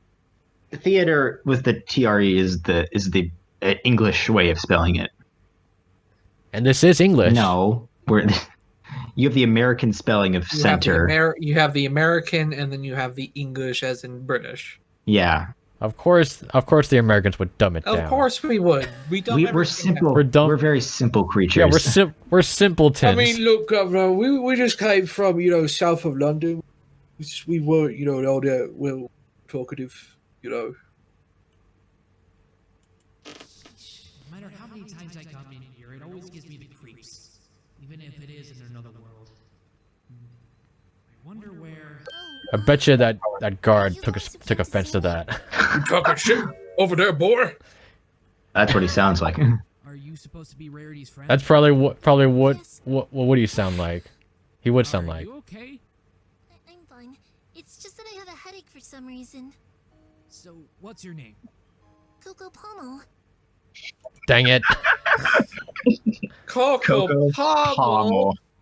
You mean I was really hoping that people would not notice. I don't know how you thought. How in the world did you think people were not going to notice?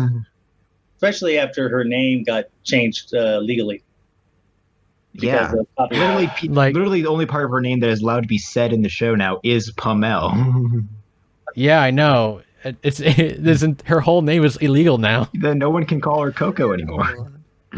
I know, but like, remember, I was I had anxiety issues. I had like a lot of I was scared of people. I still am scared of people. I'm scared of you. I'm scared of you, and I'm scared of you. Get away from me. Scared of me, Al. All I want is a hug.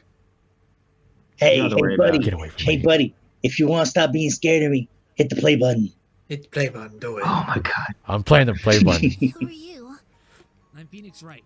Rarity told me you'd be here. She wants me to defend you. Oh, one thing I should also mention, Adox was the voice of Coco, but she had to drop the role because her voice got deeper to a point where she can't do it comfortably anymore. But she is still the voice of Athena and Suri. Seems to be a trend with this 4-year gap. People's voices got deeper. Yeah. Listen, I'm just happy that most people are still on board. Mine has stayed the same. Sigh. Well, actually, something we should mention, Julius, is that you recorded these lines. You were like still a teenager, right? I was only 18 years of age, playing a what? 30? Yeah, he was just a mere boy. 30-some-year-old. Yeah, I think it's a 34-year-old. You dang youngster. I know. Was a youngin' back then, but now I'm 20 years old and I've aged 4 times since then. Oh my god. Can't wait. Like by that time, like maybe another 4 years or whatever, your voice would get deeper, where like it would benefit Phoenix's voice even more or whatever. Maybe. Smooth and southern. Yep. Yep. You can play Big Mac. Yep. I didn't expect a human to defend me. Nope. I haven't decided Like how That is pretty weird. well, that It was is a pretty real weird good that Big like Mac. a lot of people asked how she knew what a human was, and I think they forgot. Yeah. I think they forgot that humans were established to exist in this world. I'm a costume designer here in Manhattan. For some reason. Costumes for plays over Oh, to finish up like the new Coco VA, there will be a new Coco VA, and she's fantastic. She's so great. Pretty Pegasus wings. Pretty Pegasus She's wings. so pretty. You have Very spot on Coco. Yeah. in the theater. Though once in a while, I get asked to make designs for anything fashion related. Making costumes and designs, huh? You resemble Rarity quite a bit. That was. You're literally a mix of Fluttershy and Rarity. Before I met her, I was the assistant of some pony who would always tell me that it's every pony for themselves in the big city. I wonder who that was. She showed generosity to Yeah, I others, wonder. and it started to hurt her. Hurts her. I quit being an assistant, and Rarity gave me the job of being the costume designer of some big place in Manhattan. I like this Rarity's made cadenza theme of the So much better because of her. defendant. No, not defendant. Detention center theme. Detention center. My words were lost for a bit. It's nice to know what happens in this world too. So, Miss Pommel, do you think you could tell me what happened on the night of the murder? There's me saying it right. Yeah. Yep. Somehow, after hearing it wrong. I'm Japanese. I say things different.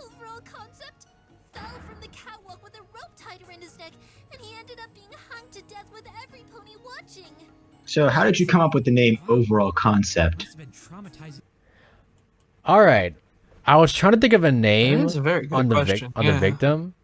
I was thinking like what could be like a name that would be someone who likes design, who likes big ideas, because apparently he was I wanted this character to be like someone who always was a popular designer who lives with these great ideas, with these big ideas, and I thought big ideas, I like having big ideas. I like the overall concept or whatever, and literal overall concept just like popped in. I'm like, that's the name.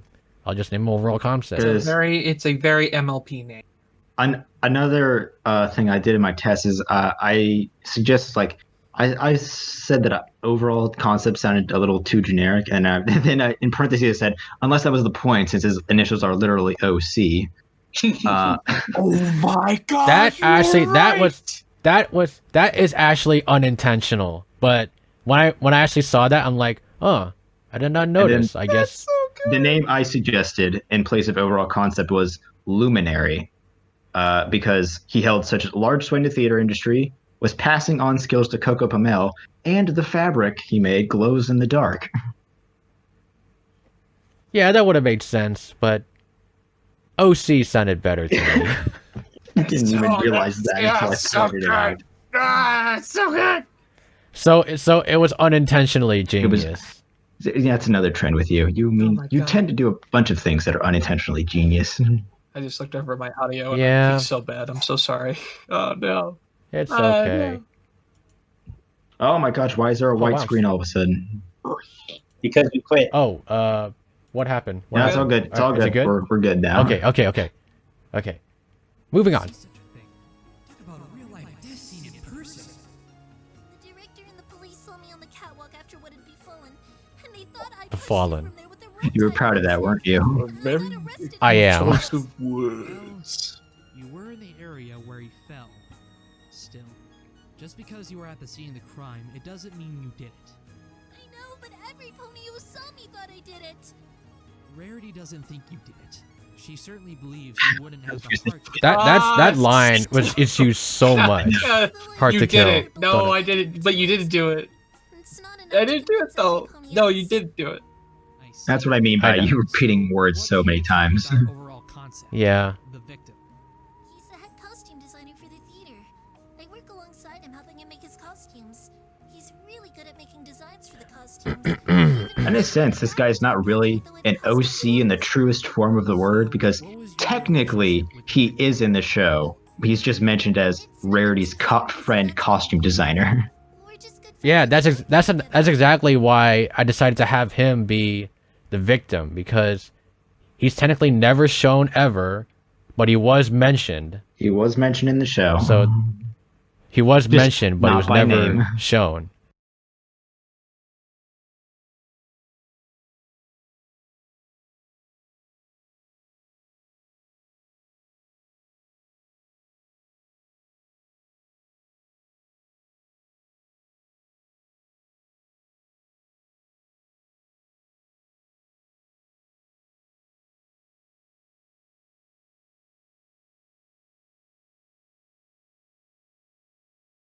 Not by name, and not by name, we never see who he is. We never know if he ever showed up again. So I'm like, you know what?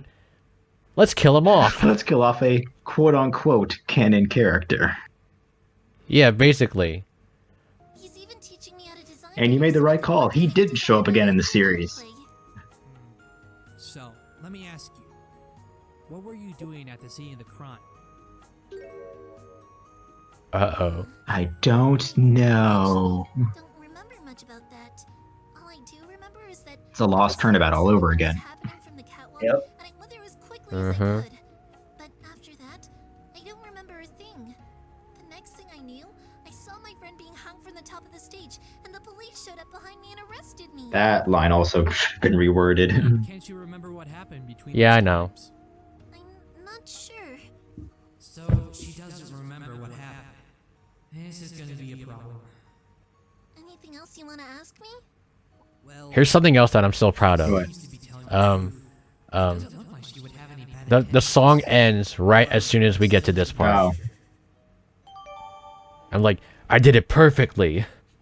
So, Miss Pommel, at this point, I don't think. And it ends. But right now, I need you to tell me the most honest truth. Did you kill the victim? Overall concept. What?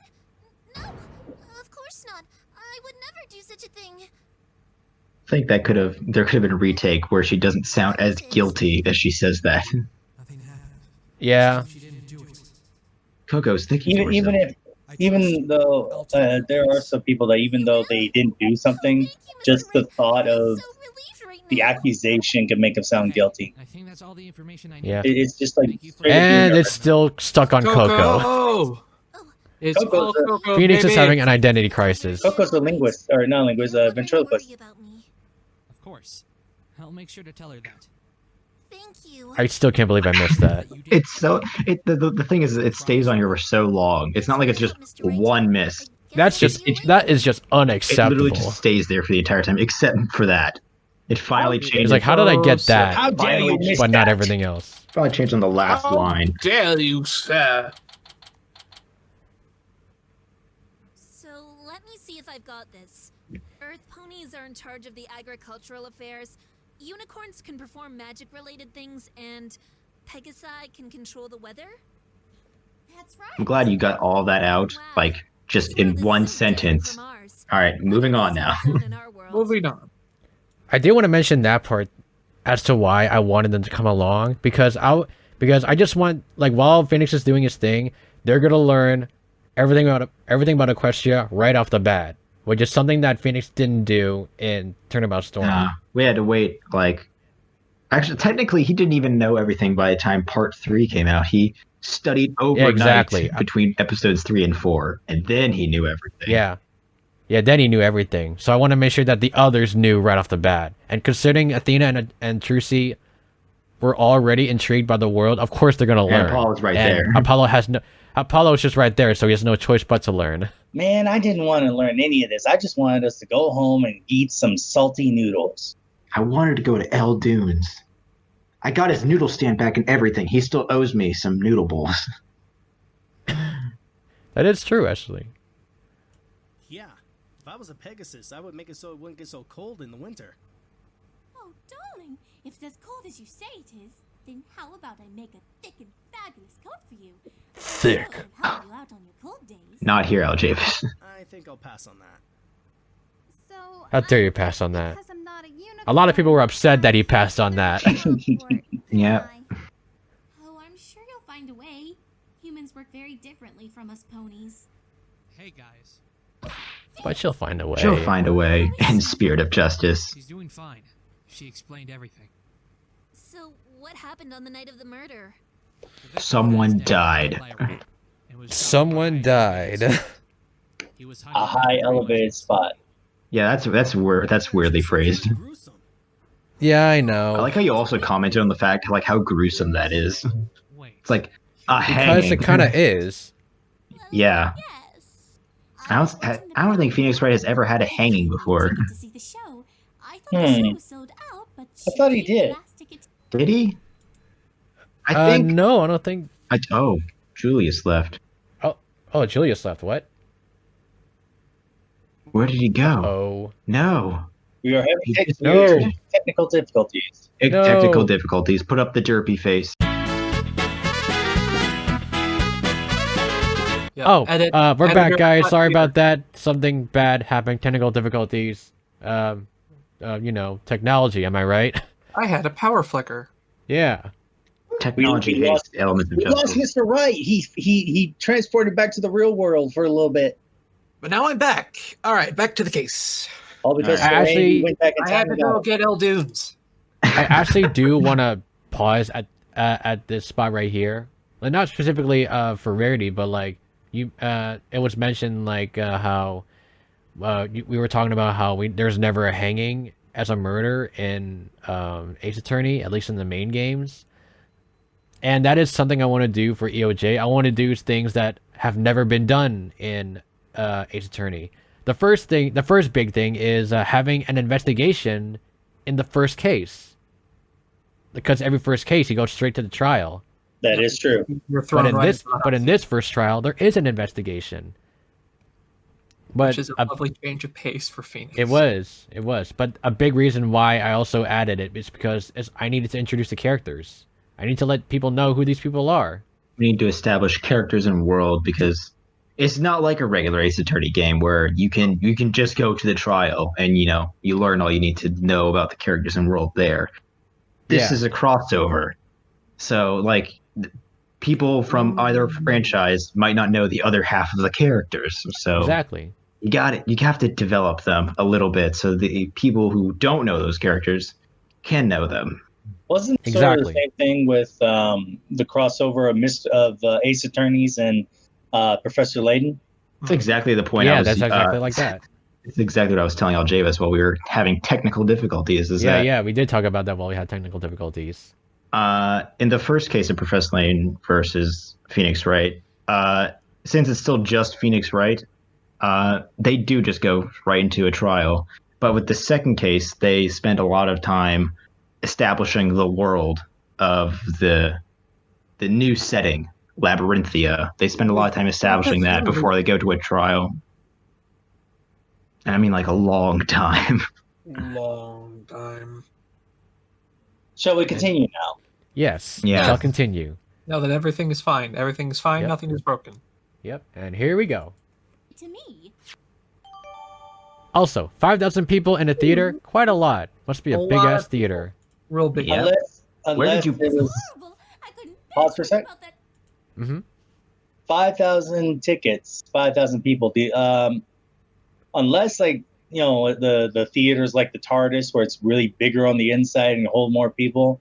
The only explanation I could see for that is that the theater sells out, gets max seating, and then has one show, and then has the next show, and then has the last show. I mean, that's the only way I could see 5,000 tickets being sold. That That's would've been not a the good- case, by the way. not the Anybody who's case. wondering. No. Yeah, it literally, there's 5,000 ponies sitting in one It's just stage. a gigantic theater. so Yeah, it's a bad. gigantic theater. Where did you pull that number out of, by the way? Out of my ass. I'm not gonna lie. As someone who's worked at an arena, Someone who in parking or changeover, I've seen what can happen when you pretty much fill out the whole place. It is busy, is bustling. You got people elbow to elbow, and that's just like maybe 100 plus people, or not 100 plus, about 400, but a theater full of 5,000. Oh my gosh, I feel sorry for the cleaning crew. I feel so bad for the cleaning crew. It's a good thing that ponies don't have cars. Yep. It's a real good thing. That is true. Anyway, imagine all of them trying to get out the door at the same time. With that nitpick out of the way, let's continue. Yep. Dreadful image! Not only that, I saw her being taken away by the police. The moment I saw that, I had to ask Twilight to find a good lawyer. And who better than you to help us with this case? Yep, because murder is involved. There's a little clapping sound. Yeah, I think she clapped. Not sure where that came from. I'm pretty sure it was just the voice actress clapping in excitement. Always there to help when someone's in need. He even helped me when I was accused of murder. This moment right here, I am pretty iffy with the inclusion of everything, but at the same time, it makes sense to include this moment. We'll talk more. We'll just talk about it while it plays, because there's a lot that goes on. Everybody knows this stuff already. This is just recap stuff. Yeah, like everyone who's played the games know about this moment, but for people who never played the game, this is a giant spoiler. And I kind of wish I didn't spoil this hard in this scene, because they didn't spoil that hard when Phoenix had to talk about how he used to be accused of things he didn't do, like he didn't steal the money, the lunch money, and he didn't kill anyone, with Dahlia and everything, even though he never said who this character was.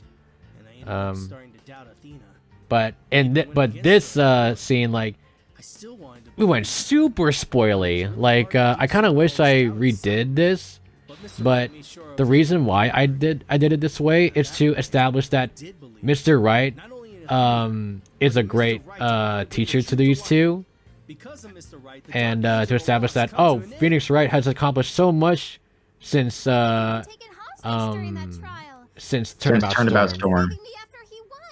Basically, it went from this like a still growing attorney to like an established attorney who is now has two people under him.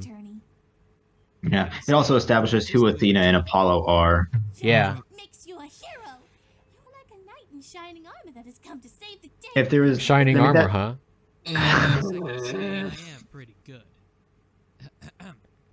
Now that we got the feels out of the way, I think it's time we went to. Hearing Phoenix say the word "feels" like that. Oh just yeah, that was wrong. pretty like. It's just right over there. Well, what do you know? It is just right there. That's convenient. Everything is just right here, apparently. Because we don't want to walk anywhere. Rarity, you okay? That was a really good do with that line. I'm fine. Yeah. Hey, how about you watch where you're going? I'm terribly sorry. I didn't see you. Here, let me help you with all the... You! Huh? Here we go. What are you doing back here in the city? Who voiced her? Adox. Adox. Adox's voice is like very flexible. I've no time to waste on you, Rarity. Like very deep voice for Suri, a middle ground for Athena, and higher pitched for Coco. For a small moment, I was thinking that Suri was voiced by I'm Shadow 007. But no, it was Adox. Okay. I guess that's because I've done some work with her recently. And just... Oh, has she done Suri before? No, she's voiced some of the characters that have that kind of deep tone, but at the same time, not really. This place looks pretty empty. It also looks like the fashion plaza. Yeah, exactly. It's the fashion show's lobby. I know that voice. Rarity ain't amused. Well, It's Mr. Hershey Kiss Hair. to leave. This might be a little spoilery, I guess, but this is the old rig. It's not a spoiler. It's just It's not a spoiler. More, well, it's a spoiler in production. It's fine. All you're telling people is that there's a new rig for Playwright. There is going to be a new rig for Playwright, right? Like this is just garbage compared to what the new rig looks like, and I can't wait to see the reaction of this new rig. And it's just fantastic. This guy looks like he has a Hershey Kiss for a hairdo. I can't see it. How'd you come up with the design for this character? I figured that he would have like some kind of somewhat of a like older looking hair, like kind of a little bit of a curl, kind of like that, and it's a little shorter. I don't see a lot of curls. I just see lots of chocolate. I see a pompadour. I see a pompadour. Without spoiling anything, how'd you come up with this character in general? Because this is your first OC, aside from the victim. Yeah, VOC. I thought of this character where like I had to figure like what looks like an older looking character. So I thought I would like have his colors be like very beige. I don't know how to explain it, but what? Have his colors be kind of drab, kind of like very like a dull looking colors. Something that looks like it's aged. Yeah. Real tacky. Yeah, like old Nintendo system. They just get yellow. Yeah. Oh yeah, that is true. Actually that do is that. very true. The plastic oxidizes and just like older toys. It's like older toys. Well, I can tell what's metal and what's really cheap plastic. Like a yellow book. Yep. The old phone books, they just get like that off hint of burgundy yellow. Yeah. With age. Yeah, And basically that's I what want get from this guy. I want to show that he is like an older looking pony. He doesn't look that old in this rig, but in the other rig, he definitely looks like he's older, but not much older. Well, let me tell you, kids, back in my He day, also we had to use a phone book. You never show his cutie mark Never. in this part. Cause like I was too lazy to make the side views. Or is he secretly a blank flank? Oh no. No, he's not. Oh. Plus, right now, if you haven't figured out his cutie mark, it's easier to have him like this. That way, you don't have to go. Oh no, I need a cutie mark. What am I gonna put? A pencil. There we go. We'll do a pencil. Yeah. A pencil and paper. Yeah, if you can't figure out a cutie mark, just keep them in the front view. Don't show them from the side. Yeah. Moving on. To investigate the crime scene. Oh, yeah, now you don't look like a police pony to me.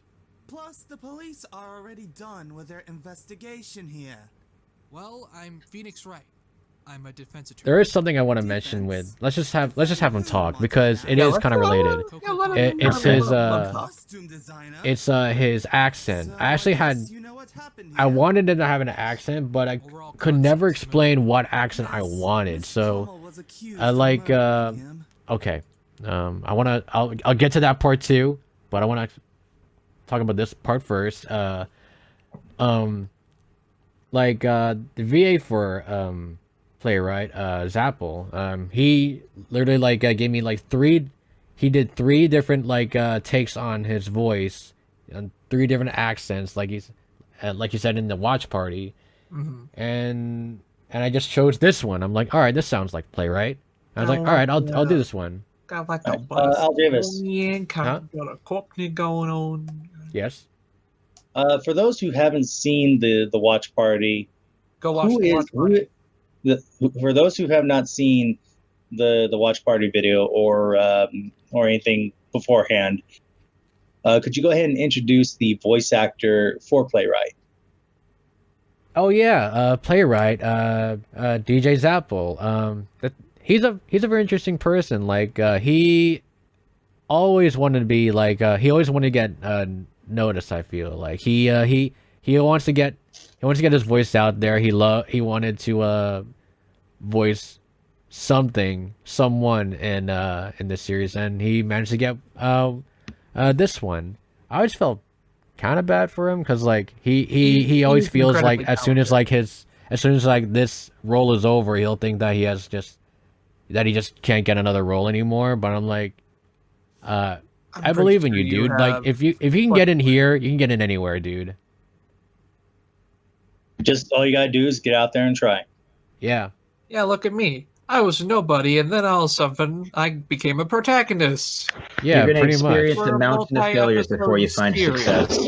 Yeah. So yeah, DJ Zapple, if you're watching this right now, I believe in you. You can We do all it. believe in you. Do it. Do it. It's very hard to believe if you ask me. Oh, you forgot Pommel. Oh yeah, I should mention that too. Like I said before, I was too afraid to ask them to redo their lines. But there is one specific moment I want to get to once we get there. That's actually pretty important. But when we see that moment, I'll pause and talk about it because Julius is part of this thing too. See. So, may I ask you how things work in the theater? I like how I put the Aljavis self-insert. Playwright's theme is a banger. It's so smooth and so jazzy. I'm like, I'm It's slipping Marvin out of my chair. Grossberg's theme. Yeah, it's I'm Marvin Grossberg's theme. Slipping out of my chair. I'm just like, so good. But I do like this version of the theme. Yeah, aren't you? Aljavis, aren't you supposed to have a team of writers? Yeah, a playwright, talk for me. Genius moves lightning fast. That's how things get done so quickly here. Took 4 years. But yeah, like looking at this scene now is a lot of self-reflection because I was like that. I felt that if I did everything on my own, it would slow me down, and I felt that if I had to deal with other people, then it's just gonna be like I have to talk with other people to like do this, talk to other people to do that. I have to boss people around, and I don't want that. So Hey, I what felt, you're saying is you really put yourself into this OC. Ha. Falling down the stairs will get you down faster, but it's not the right way of doing it. Oh my god, that's so true. What a You great can't just analogy. Chuck yourself down the stairs, but you won't get up at the end. Good one. That's pretty good. I like that. That is really good. But gonna use yeah, that like from now I do regret not getting help sooner, but I kind of this helped me realize that how important having a team is, because I was so stressed out like just doing it on my own. That's why I appreciate every one of you right now, like having this team of VAs, writers, artists, and audio engineers, and whatever the hell. I feel like I'm like literally a super lucky person to have such nice people and such talented people. Like, why are you helping me work on this project? Because we want to see it happen. It's because I want to see it done. Yeah, me too. I don't remember when I found this It's our project. project as much as it is yours now. Yeah, it's a community project. It's for the Brony and Ace Attorney fandoms. Yeah, You're goddamn right. that is like a sense of pride I feel with this project, because it is like every other Ace Attorney X MLP spinoff that was being made, it all got canceled, and EOJ was the last one left, and I'm like, I gotta do this for them. I actually have a story about that I want to kind of get into really fast before Ooh, we story continue time. on. Yes. I was incredibly invested in so many different MLP projects at the time, but one in particular that I was behind the most and nearly threw money at was the animated series project for Fallout Equestria, the main series. Yes. By Stapletech Studios. Never got into Fallout Equestria, but I know that it's super huge. I know it's super huge. It's so good. How can you say that? But they were making what felt like such beautiful progress. They had an entire animatic done for the first episode, and then out of the blue, they just posted that they couldn't do it anymore. What's worse is that they posted it on April Fool's. On April Fool's! And so many were like, this has to be a joke. But I'm like, no. No, they clarified in the description, like, okay, we realized we accidentally posted this on April Fool's, but this is actually real. What was the name of the group again? One more time. Stable. I believe Stable they went Tech over. Studios. Yeah, they were under. Yeah, it's Stable. Yeah, that was us. I was part of that, and wow. Yeah. Oh, really? Stable. Unfortunately, due to a lot of behind the scenes stuff in Stable Tech, it just things kind of fell apart. There were at the time there were a lot of decisions being made to avoid being struck down by Hasbro.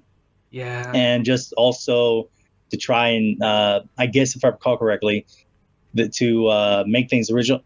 One of the people that was in there that was part of Stable Tech, he goes by the name Skybolt. Him and James Vermont. Him and James Vermont have made a video called The Great Experiment.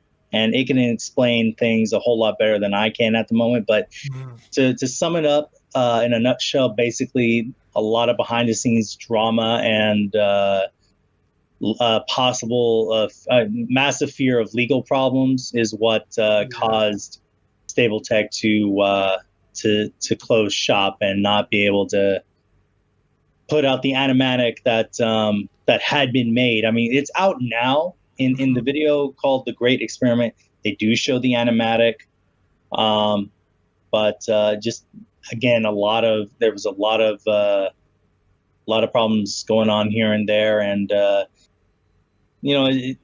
because passion projects are all good and great, but when the passion's gone, that's when things can fall apart.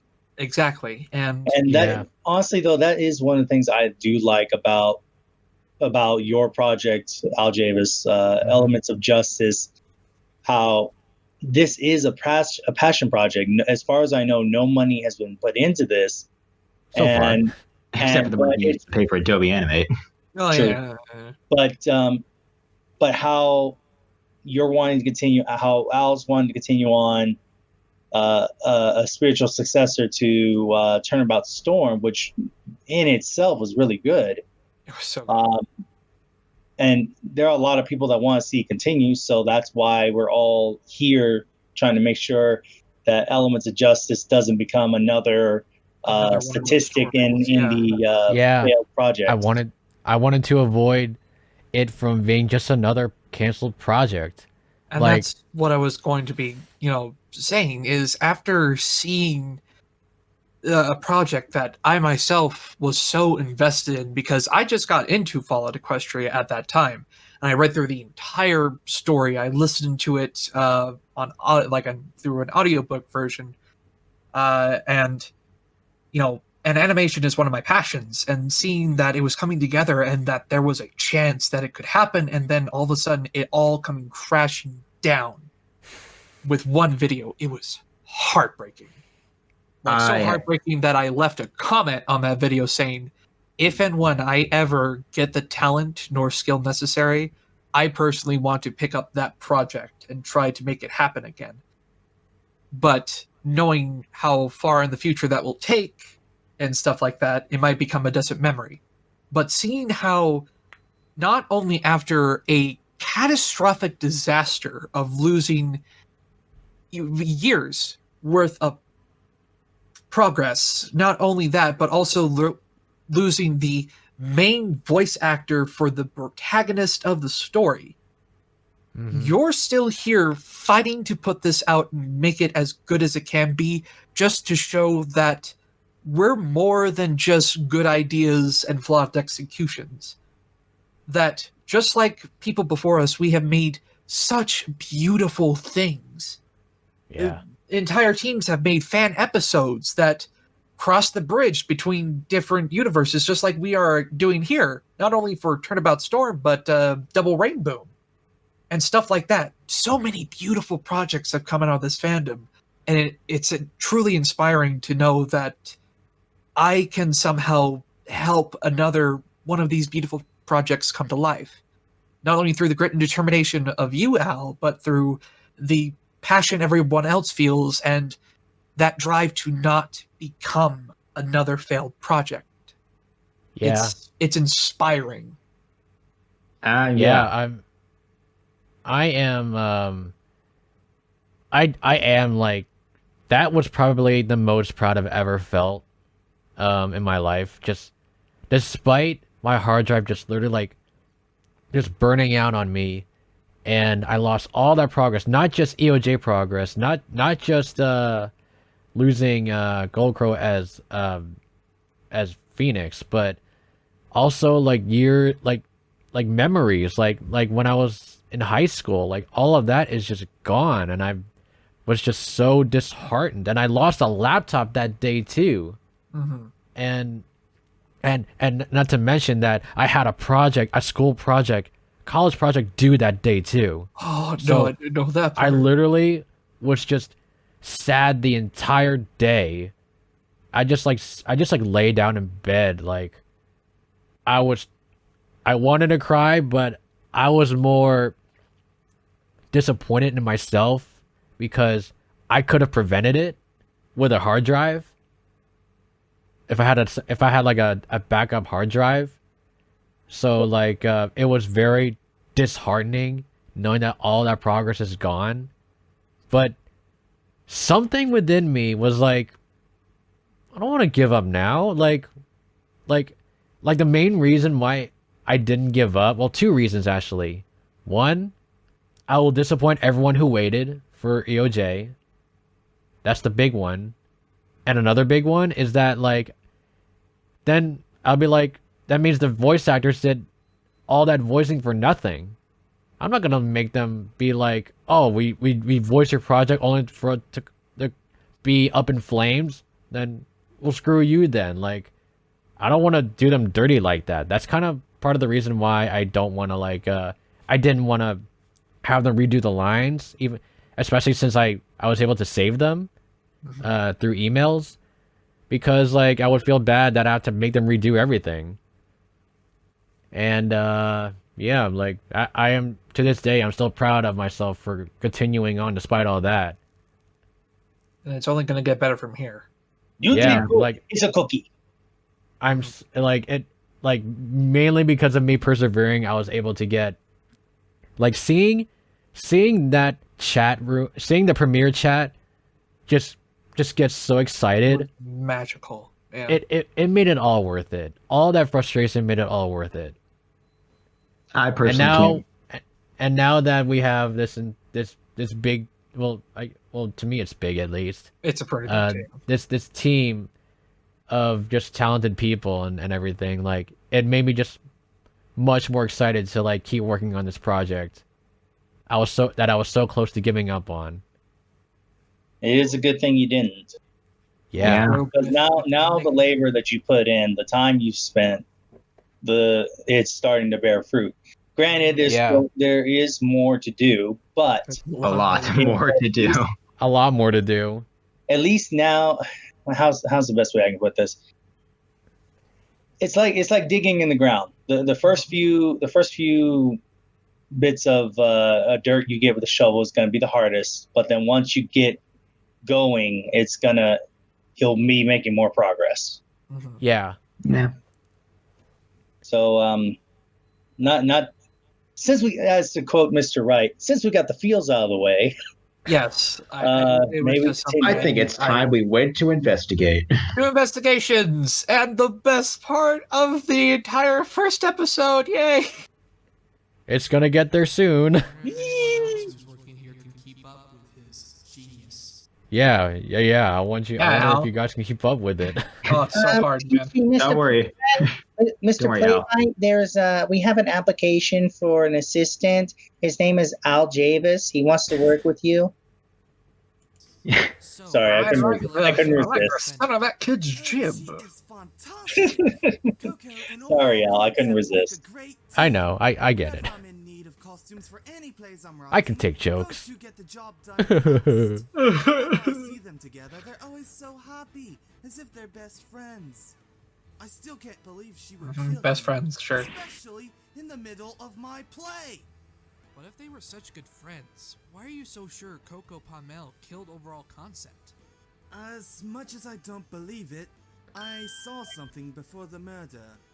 Uh-oh. What did you see?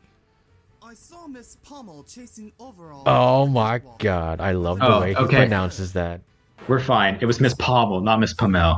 I saw her chasing him up the left side of the catwalk, quite frantically, I might add. I didn't think too much about that, but after I saw the stallion's body hung in the air, I ran up the catwalk, and I saw Miss Pommel with lots of guilt on her eyes.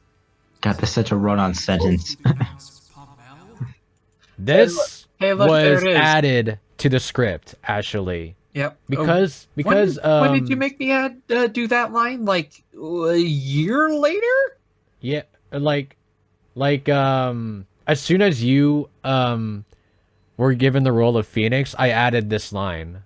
Like isn't her name supposed to be pronounced Pommel? Or I could have sworn it was Pommel, and yeah. he says he knows how to make things perfect. Like I literally added that into the script because you're relatively new. Yeah, and it made the entire it made a mistake into a beautiful running joke. Yep. It's so lovely. Unfortunately, because Coco also mispronounced it, people I know, that's the problem. assumed that it was some big plot point. Yeah. It was a changeling an entire time. I know, that's what people thought. Actually, no, but the truth was, like, I was just too afraid to ask them to redo the line. It is a giant plot point. It's the plot point of, well, mistakes were made. Something Yep, or mistakes were something made. might come up later. Who knows? The police Yee. Could have sworn that her name is pronounced Pommel. And he says he knows how to make things perfect. Tell you what, I'll let you have this layout of this theater so you guys won't get lost in here while you guys are I love that map. investigating. Here, I'll hold up the map. It's unfortunate. Oh yeah, it's filled with chocolate. Here, I'll hold up the map. Say, hold on to the map. Why was Coco chasing overall? Oh yeah. Why didn't we get to actually see the diagram? Anyways, I saw what I saw. Now, if you'll excuse I don't know me, why. I gotta Like go get literally. some lunch. Okay. That layout was actually unfinished. So I was just like, fuck it. I'm just gonna put it in the investigation and just let people like speculate. How can people speculate when they don't have an accurate layout of the area? I was literally like, they'll figure it out. They'll figure it out. Let's see. According to this very not so detailed map, I should be here, but I'm over there, and that should be there. Huh. Yeah. I'm lost. But I will say there will be a more detailed map in the next episode. Yeah, it's already been made.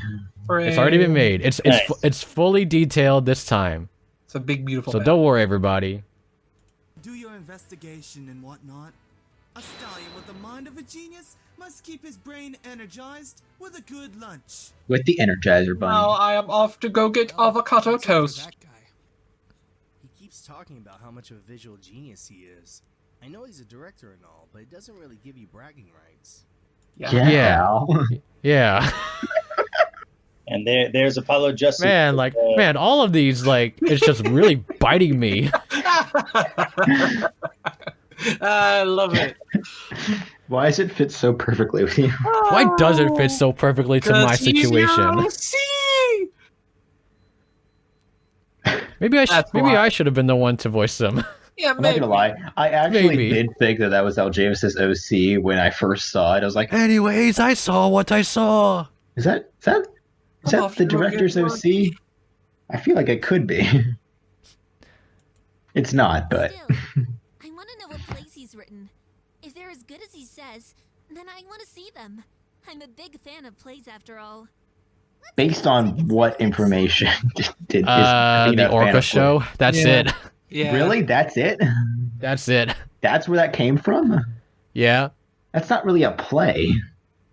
It is to me.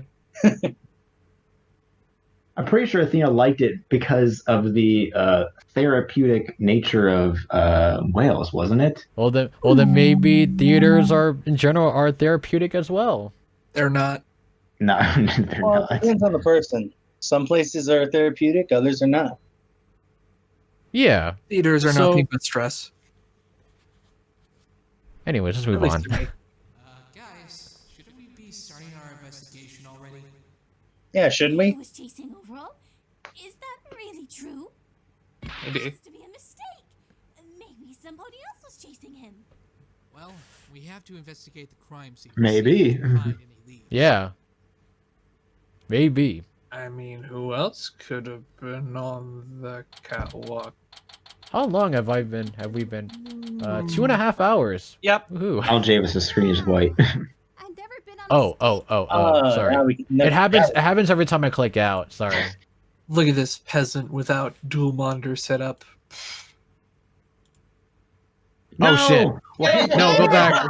Yeah, I was hoping you were gonna do that. Hell yeah, brother. Ladies and Oh, gentlemen, here's a blooper you get to see. Yay. Well, good thing that I can. Good thing it was at this part of the. We're right back. On a stage this big before. Oh, how I wish I could do my magic show here. Don't worry, Trucy. Well, technically, you end up doing something like that in SOJ. Yeah. Yeah. Wait, did steal my joke from me? It's not a joke. It's more of a fact. I was gonna make it into a joke. Well, aren't you special? No, I'm not. Then stop acting like it. What? You're all special. All right, children. Ladies, Stop bickering. y'all beautiful. Now calm down. So Trucy's a magician. I'm surprised. With panties. With Spoilers. Oh yeah. As your father, please be careful when you start talking about your panties. Now, if I may, Yes. when I first saw this line, I just went, "Oh no! What do you mean by magic panties?" Because I'm a fan of Phoenix Wright, right? But I didn't get up to the point to where Trucy started. You know, when you get introduced to Trucy and her magic bloomers. So in my mind, it was just like, "What do you mean by magic panty?" Oh god! Oh no! Oh god! Oh no! Oh god! Oh no! And I'm like, I think that's everybody's reaction. I don't think you should be flaunting those around, sweetie. That's exactly how the game expects you to react to it when it's first said. I actually put my Nintendo DS down when that popped up. I'm like, okay, I'm gonna need a minute to just process this. What the hell, game? What the hell? I've seen some weird stuff in Ace Attorney and the stuff with Edgeworth, but Apollo, what the heck? I just need to put that Japan, everybody. Japan. Anyway, California. Except they twist your California. expectations because they're just some old lady bloopers, which makes it just funny. Yeah, it's just funny, but the fact that they're called panties is like what really like makes people go. Depend. Okay, no, we can end up getting lost talking about that. So let's keep going. And now let's see what's inside. Yes, let's show us what's inside. What the? I was holding that. I just noticed that these little dots are high in the air. They are. How did that happen? I don't know. I don't know, Al. How did that happen? Man, so many technical difficulties with this. This video is a mess. It's a mess, but it's a hot mess. Which means But at least you get to learn from it. Yeah, that's the whole point of saying your mistakes. Yep. Yes. Over and over again and be made fun Over and over again. And I'm just reliving it. We love you, Al. How in the world did you do that? Magic. But a magician never reveals her secrets. You go get him, honey. Explanation for this. I must study those panties of yours. Oh yeah. Reference. When EmoGak said this line, he was like, what? it was kind of like a little blooper reel where like he would read that line. He's like magic panties. What the crap? That's literally what he said. And then by the time he was done finishing the line, he was like, weirdest thing I've said all day. Mm-hmm. I just love his reaction to it. No, you won't. Even if you examine these, you're not going to find out anything. I remember back then some college student was so upset. Apollo Justice reference. Remember back then, you know, Oh, just yeah, some back then. vague time ago. I never seen someone so obsessed with someone else's undies in my life. Undies. Yeah, that case was a bit weird. Well, we can That he was quite the character. What a loose noose. Murder weapon. It's tied up like a noose. Yeah. I kind of drew the noose pretty loose. See overall concept still hanging on that. Still incredibly morbid that it's just sitting there still. The death is very likely to be instantaneous. At least he didn't suffer. We can hope. I was thinking, if the police had removed the body, why would they leave the noose hanging like that? Because Probably Phoenix for needs to find it. I need to see it. I need to glare at it. Oh wait, actually no, they probably would leave it like that to preserve the crime scene. yeah, preserve the crime scene. I was about to say that. And this cloth, we never explain where this is actually found in the episode. Nope. What it does explain. It does get explained in the next episode. Yeah, because I just forgot that detail. Because we rewrote it. Yeah. Hey, I think I know how he was able to do that. Oh, do you now? Yes, I do. I have a friend who used a costume like that. She used fluorescent paint to make the costume glow in the dark. Covered in sprinkles. I didn't notice that till now. I meant sparkles, or like a. Rewind to that bit, please. Yeah, please go back. Please. All right, I'll go back. Covered in sprinkles. Yes. Wow. Okay. Yeah, I see why it's special. All right. It's covered in sprinkles. Really tasty fabric, you guys. I never noticed that until now. Wow. It's so wonderful. I actually did not notice that until you pointed it out. There's so many. We're special okay. hidden items. Okay, again, a callback and for a prelude of this next coming up scene, were you listening to something that was talking about sprinkles when you wrote this? Oh yes, based on how the next error happened. I actually don't know, because this is such an insignificant error to me that I did not notice it until you pointed it out to right now. It's hungry. You're probably just hungry at the time. Hungry. You really I wasn't into sprinkles. You don't like sprinkles? What's wrong with you? I'm not human. Apparently. Well, we knew that, but that's the word. That. Okay. Yeah, you win that argument, I suppose. Okay, non-human Al. Let's continue. Yep. Fluorescent paint? Such a thing exists? Where can I get this paint? It might help me in my business. apparently it's actually reasonable for Rarity to not know what fluorescent paint is. Yeah, that's what I was kind of hoping. Like, I never heard fluorescent paint in the show at that time, so I was like, all right, maybe Rarity doesn't know either. Well, fun fact. Me and Serenity, when we were going over, I believe we were just talking about, it's the part of the script in script 2 that, it flashes back to this moment where it says that Rarity didn't know it existed. And I was like, you know what? That might actually be congruent with the time era Equestria is in, which more or less models are, in our history, the late 1800s at this point. And so I looked it up, and to me and Serenity's surprise, like, oh shit. Apparently fluorescent paint was invented, what did I say it was? Sometime in the 1900s. Yeah, sometimes in the 1900s. So, an entire century later, apparently. An entire century later. Dang. Bear in mind, we had, telegrams and radio and TV. And escalators of all things. And escalators and elevators. Escalators are made at that time? Escalators existed before fluorescent paint. Yes. Wow. And we're like, well, yeah, no wonder she probably never heard of it before, because it's probably a newfangled invention, which would also explain why it's so expensive and hard to find. That's actually nice, and that's a nice little fact right there. So nice little trivia. So again, Al, accidental genius. Well done. Hey. Also, Julius, you kind of spoiled a little bit of episode 2. That's fine. Al Javis, you can edit that little bit out.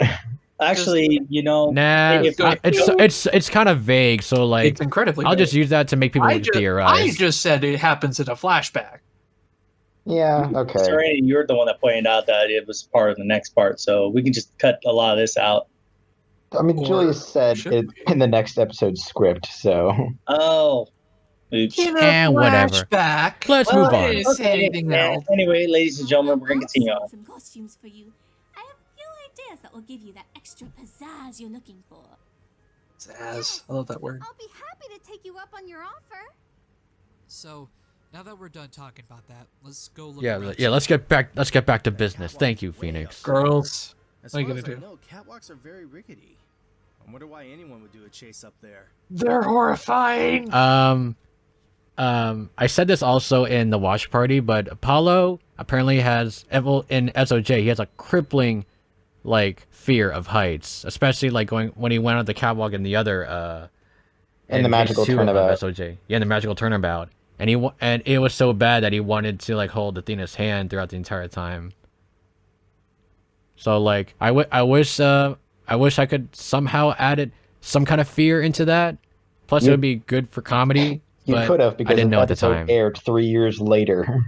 Yeah. So you could have gone back, rewrote this scene, and made Webshoter redo the lines, but I sure would have done that. But no, that catwalk is way up there.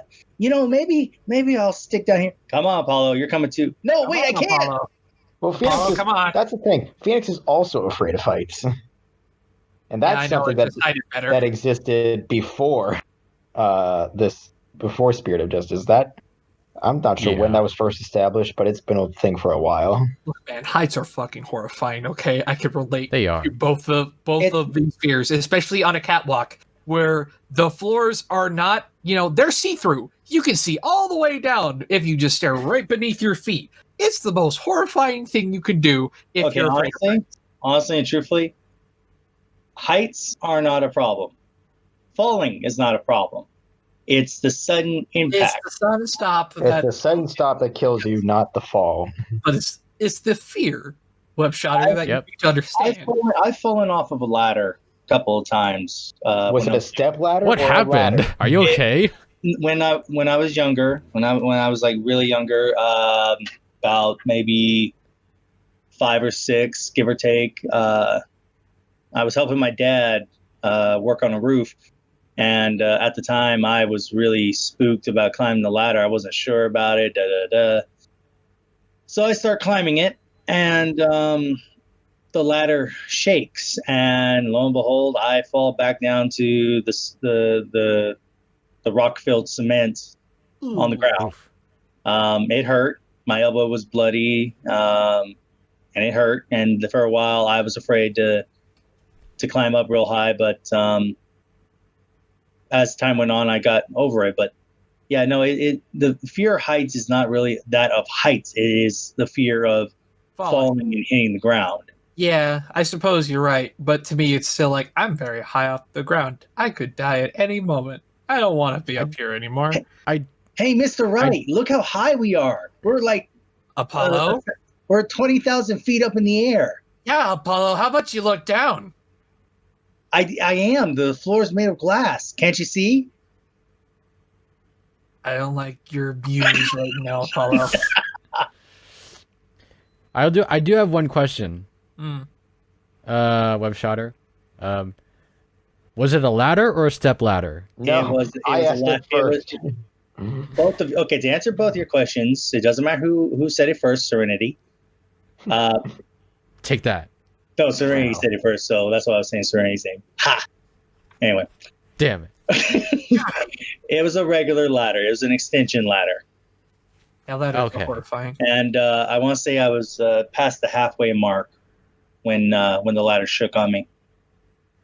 Shaky. Now let's continue on. Story time. Let's go. There must be some reason. Maybe there was something that was up there.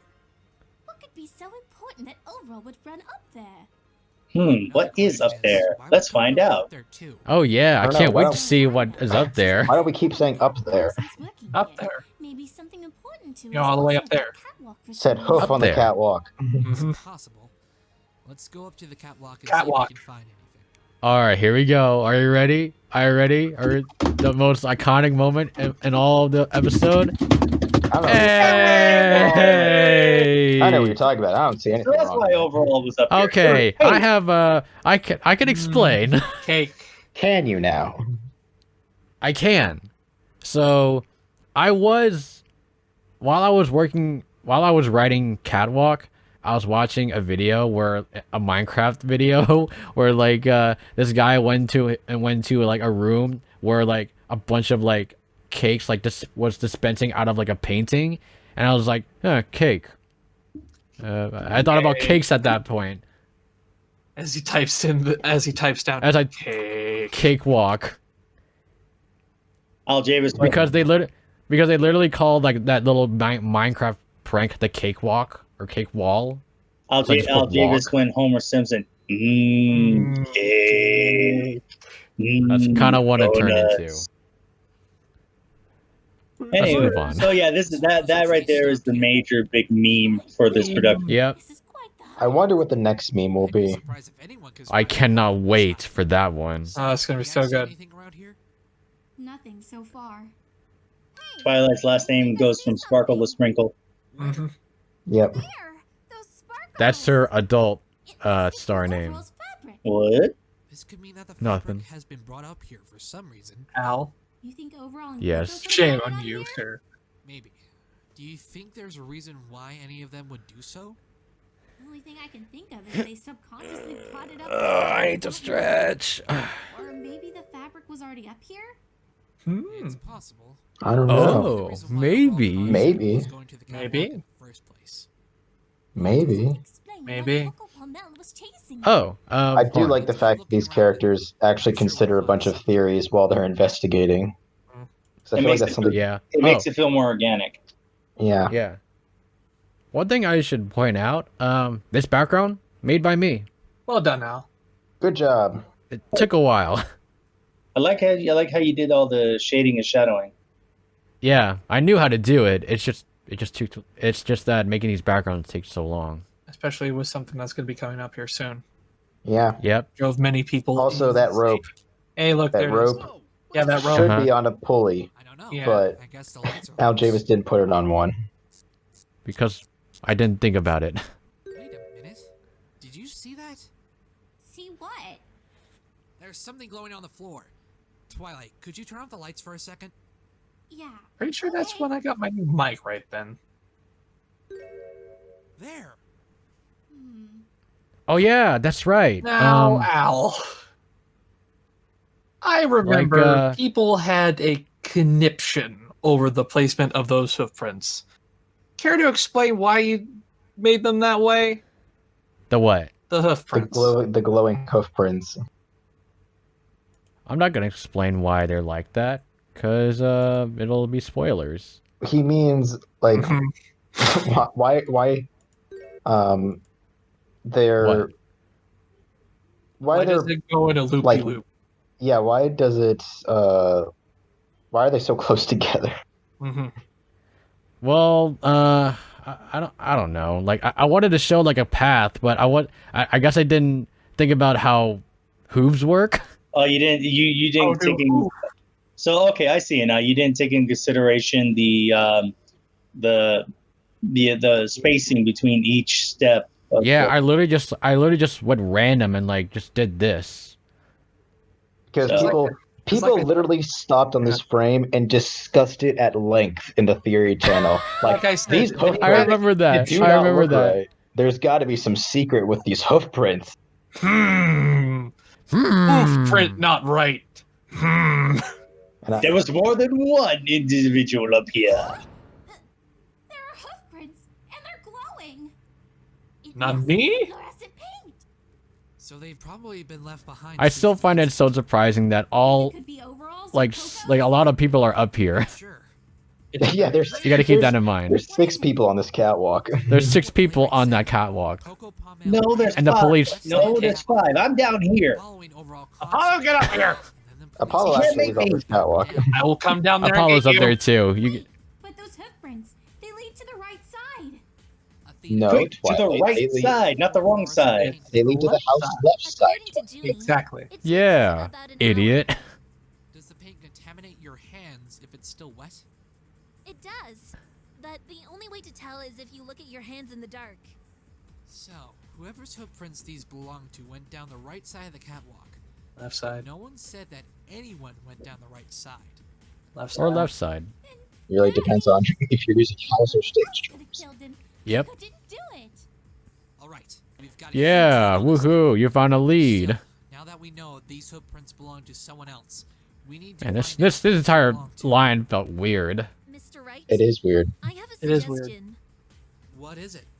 If What? these prints belong to someone else, we should try and figure out where they lead to. You don't say it. Oh, Peter. really? Good So idea. simple. No one thought of it. No one thought of it. I was just going to jump off the stage and try to grab onto the news. I have the thing that's going Pull a to make Batman move, jump off, and grapple down to the floor. Heck yeah. Here's this forensic flashlight I've been just carrying around for some reason. Yep. For some reason. MacGuffin. Another thing I It was in her pocket as a tool, that's all. In my test, I've made it so that she reprogrammed the widget to act as a forensic flashlight. It's here. The back I door. feel like that much It looks like whoever was here escaped through here. Tina could do that. Here, escape through here. After killing concept. Very likely Coward. here she did.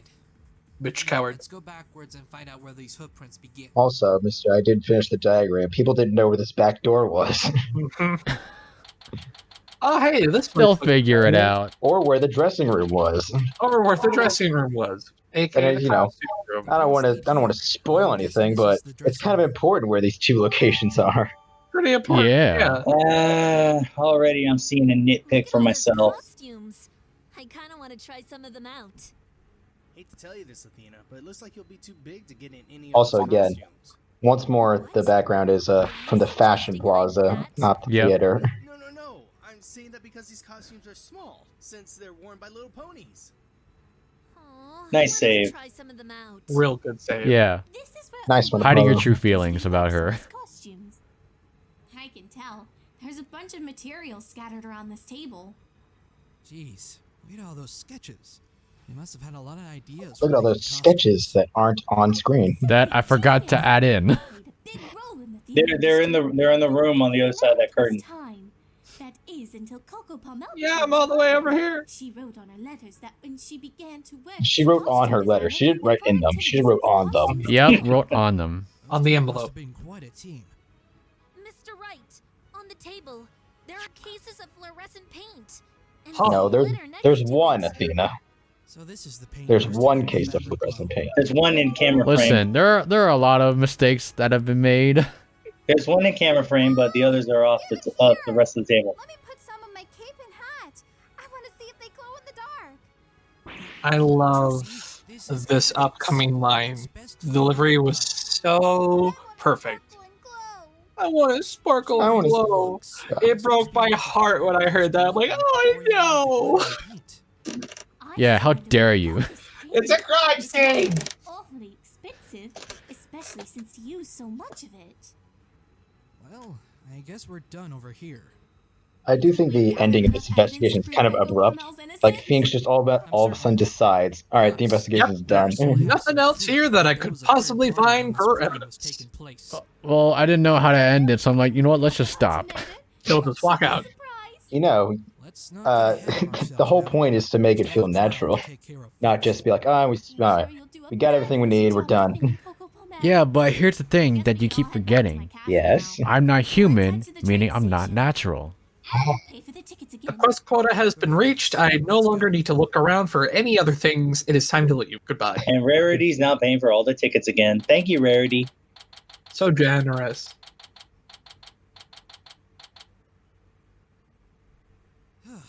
It's such a long trip from Manhattan to Ponyville. Here's a question: why didn't Twilight just teleport them from Manhattan to Ponyville? Because it'd be too convenient. It's too convenient, yeah. Besides, it's a train ride, And also, Rarity is the element of generosity, meaning she should be the one to pay for everyone. Yep. If you teleport, you wouldn't have to pay for anything. You know what? I just had a thought. Since Rarity was paying for things and whatnot, and they do have to go back to Manhattan for the case, why couldn't they just rent a room? Uh-oh. Silence. Yeah. Why wouldn't they Davis. just rent a room? Why did they go? Listen, Or they needed to get go a back. room They for needed. free Listen, because they Twilight, needed the Princess of Friendship. They needed to go back home to see their friends. Okay, that's the plot reason. That's the But plot reason. That's not the in-universe reason. That's not the question we're asking here. There are more important things that needs to happen than go to a hotel room. Okay, fine, I'll let it slide. Like friendship Lots of friendship. and being attacked by a bunch of ponies. Maybe even go shopping. How about I take you somewhere? They're shopping with without any money from this world. Rarity, she'll go Rarity, shopping. you're gonna have to pay for everything. And buy Rarity. clothes that are likely not going to fit you. You have other friends? I remember that there were a few more of you. Well, we do. I wonder where they are. Phoenix! Here they are. Let me go. Here are the others, Phoenix. Didn't think I'd see you around here again. Applejack, I enjoyed me. Gee, calm down. That's what I imagine she's just doing. She's just got me in a fucking headlock. I can imagine it. Oh, great. Even more of them. Shut up, Apollo. I haven't had my coffee yet, okay? Leave me alone. Yeah, these two are defense attorneys. Mr. Wright, you still alive? And this Oh, no, he's blue in the face now. Nice to meet you all. So, Daddy, are you gonna tell us who they are? I will go in chronological order. Yes, Trucy. Pinkie Pie, Rainbow Dash, Apple. You better remember that one. Fluttershy. Yeah, he has to remember Dash at least. It's a shock that he remembered Spike though. It's actually more of a shock they remembered Applejack. Applejack's not that forgettable. Yeah, but in terms of Turnabout story, she was the most useless. Pinkie. About Pinky's line right here, like when I asked Pinky's VA, Tori, I just let her. I just told her to like do all these lines and then just ramble on. Just ramble on. Just keep going. Just keep going. Just keep going. Mm-hmm. Pinkie! Don't you think it's a bit too early to party right now? Never. But I have a Party trial is tomorrow. always. I'll be too tired to defend if I party now. I know how we can fix that. So, your name is Pinkie Pie, right? Stop instigating. Trucy, you don't know what you're doing. Trucy, stop. Trucy, please. Let's throw him a congratulations on winning the trial party. I now have a reason to lose. Yep, I now have a reason to lose. Sorry, Coco. Sorry, Coco, it was either the party or, you. Or sending you to the sun. And I've chosen sending you to the sun. Too, right? No party for me. What are your names again? Athena. And this is Apollo. You have nice names, but... Alright, I'm going to make a file for each of you and store all of your personal information in it. All of it. Yep. Sure. You can call me Athena. I have a friend who calls me that. I think I'll stick to Apollo. I already have one little girl calling me after a parrot who wants crackers. Hey, Nix. Apollo cracker. Apollo cracker. Thank you again for saving me back then. No problem. We're no thing. So you're the pony that Mr. Wright had to defend? That's right. Yeah, it's the most colorful out of all of them. What a surprise. Wonderbolt Academy? Wonderbolt Academy. It is kind of weird that I mentioned Wonderbolt Academy. when I wrote this. No. Looking back at it, but at the same time, like, I want to tell them what's going on in her life right now, I guess. Since then. Personally, I don't think it's that weird that you mentioned it. That's right. If only for reasons. World building exposition and linking up. Yeah, to the world original. building. Twilight told me that there's a special guest coming here. Thanks, Twilight. Thanks, Twilight. I also made some salad. Apple pies and apple cider, because that's all you're made for. You Apples. just make apples. Yeah, no real meal, just a bunch of apples. I'll take some pies too. Man, like as well. the amount of sweets they have to eat. Sweets and just salad. Hey man, And apples. it's a vegetarian diet. Why would I need alcohol? It does nothing but make you tipsy. Yeah, the cider fizzes. Carbonation. Don't mention it. Unless that's apple cider carbonated. Like a side of rubies in my salad. Sorry, Spike. Aw. No rubies for you. Seat up. We're going to need to get some energy for the trial tomorrow. And just when you think it's gonna end. Spoiler. Ah! See, what's wrong? I got How'd you say that to yourself, Trucy? Also, how did she know it was a dragon? Because it looks like a dragon. Yeah. No, no one who has ever watched the show has thought that Spike was a dragon when they saw him. They all think he's Then like, again, like, a lizard or an iguana. I thought he was a dragon. Yeah, I kind of From the wish get-go, I kind of wish that I had in the intro. I had them. I kind of wish that I had them react to I had them react to Spike a little bit more about being a dragon, just a bit, but too Like late. every reaction video I've ever watched of someone watching the first episode is like, "What is that? Is that an iguana?" Really? Yeah. How do they not know Spike is a dragon? He breathes fire. I thought he was a dragon. I'm guessing they're like new to MLP. Well, of course. I mean, that's what I meant. Like people's blind reaction to the first episode. Like most of the time, like 9 times out of 10, I'd say none of them know what Spike actually is. They think he's an iguana until it's mentioned in episode that he's a dragon. And then they're like, "Oh, he's a dragon?" Possible. Up until now, I've never seen you in my life before that. I think what confuses them is the fact that he doesn't have any wings. Yeah. I've seen you on TV. I mean, I've seen a picture of you before. Yeah, people thought I was gonna mention the show. Yeah, pull a fucking My Little Dashy thing. So, Trucy. Little Trucy. Little Trucy. It's getting a little too small for you. Well, it is a bit tight on me now for some reason. I guess Also, why does the background look so black and white? Because it's a flash. It's to add to the effect. It's to add to the effect like this that this is a memory. Well, then why isn't Trucy more dully colored? Because she's so colorful and memorable. She's the focus of the memory. Mm-hmm. Yeah, what they said. Al Javis is like, "Yep, whatever anybody else said." I'll take that payment now, Al. Here, have a donut. Oh, fuck yeah, dude. Slice the donut from Phoenix. How?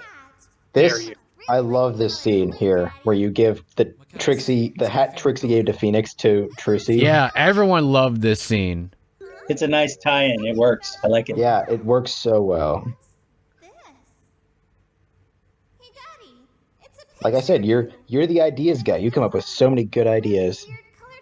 You just need a little help executing them. Yeah, help me. I remember the ending of Turnabout Storm when everyone else saw that photo, like, Phoenix, what is this? Is there something you're not telling us? Now, they didn't see this photo. They saw Rainbow Dash's embarrassing pictures. Yeah, they saw the embarrassing pictures. That's right. The pictures that nobody knows what they actually are of. And that's the whole point. Yeah.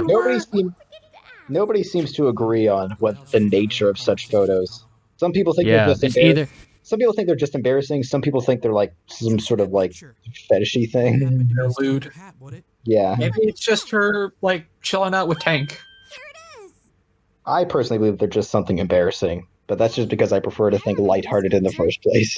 Agreed. Dash's trial. And knowing Rainbow Dash, she would like if it's anything that would damage her pride, she would be like, "Don't do it. No, wait, Yeah. hold on, please." It could be a laundry list of just plainly embarrassing things. Exactly. Everyone is here. Twilight Sparkle, Rainbow Dash, Fluttershy, Applejack. Oh, there. Did you make it? Great memorization of the characters, by the way, Trucy. Yeah, Trucy, why do you have like Pinkie Pie memory? The great and powerful Trixie. She was the prosecutor in Rainbow Dash's trial. I wonder if she'll come back. Yeah. Revenge? For what? Let's not talk about that. Let's change the subject. How is she doing now? But let's get back to Trixie anyway. Yeah. Did something Tide's like, I was trying to change the subject. About half a year after the trial, Damn you. she came back to Ponyville to seek revenge. But I thought she got over it. I guess something overcame her. She used this But alicorn that amulet needs to become to a be better done. magician than me. I had to take it off of her because it was corrupting her mind. What did she do? A pretty big word to use in MLP, if you ask me. Corrupt. Is that the word that they used? Yeah. After realizing what she's done, Literally, Fluttershy was like, the more she wears it, the more it will corrupt No, her. Spike said it, not Fluttershy. She tried to say it, but No, Spike, no, Fluttershy said it. no, Spike said it. Fluttershy said it too. Then What? she said it in when they were visiting Zakora. Oh, okay. for the last I was thinking of the scene in the library where Spike is interrupting Fluttershy.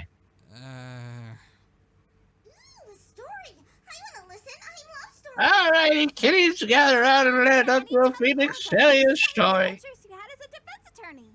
Tell him all about the exciting adventures you had when you got disbarred. Oh, maybe not that one. Yeah, Mr. Wright. I want to know how you became a piano player that couldn't play. Apollo? I don't want to hear shit. Wow, Phoenix, vulgar. Oh, mysterious figure. Who could have? Oh, who could that possibly be? Big thump. Voice. Hey. Finally, we finally reached the credits. Terry nearly took 3 hours. Yes, it did. So, I suppose as these credits roll, we should thank everybody who stuck around and wanted to hear. Yes, thank you for People actually watching. watch this entire thing. Thank you. Thank you for sticking around. Yes, thank you for dealing with all I the bet you, madness. I bet you the people who actually stuck around are just trying to like find information to be like, what No. could? There has to be a clue to episode 2. There has to be something. I know it's in here somewhere. I will decipher the hidden message. Yes, the hidden message between the maybe I don't know. Maybe. Yes, it was all me. To find out more information about the next episode, just go to Julian's Facebook page. He'll tell you everything there is. Yeah. Even though he's not read the entire script yet. Me? I don't have a Facebook page. Yay! Oh, you don't have a Facebook page? Then we can't be friends. All right, we gotta find a good ending image. Yes. I get it. It shouldn't be cakewalk. No, get the thing. The thing? What? What thing? The thing. The mean thing. The thing. Oh, I mean- I know what you're talking about. Oh, I know what you're talking thing. about.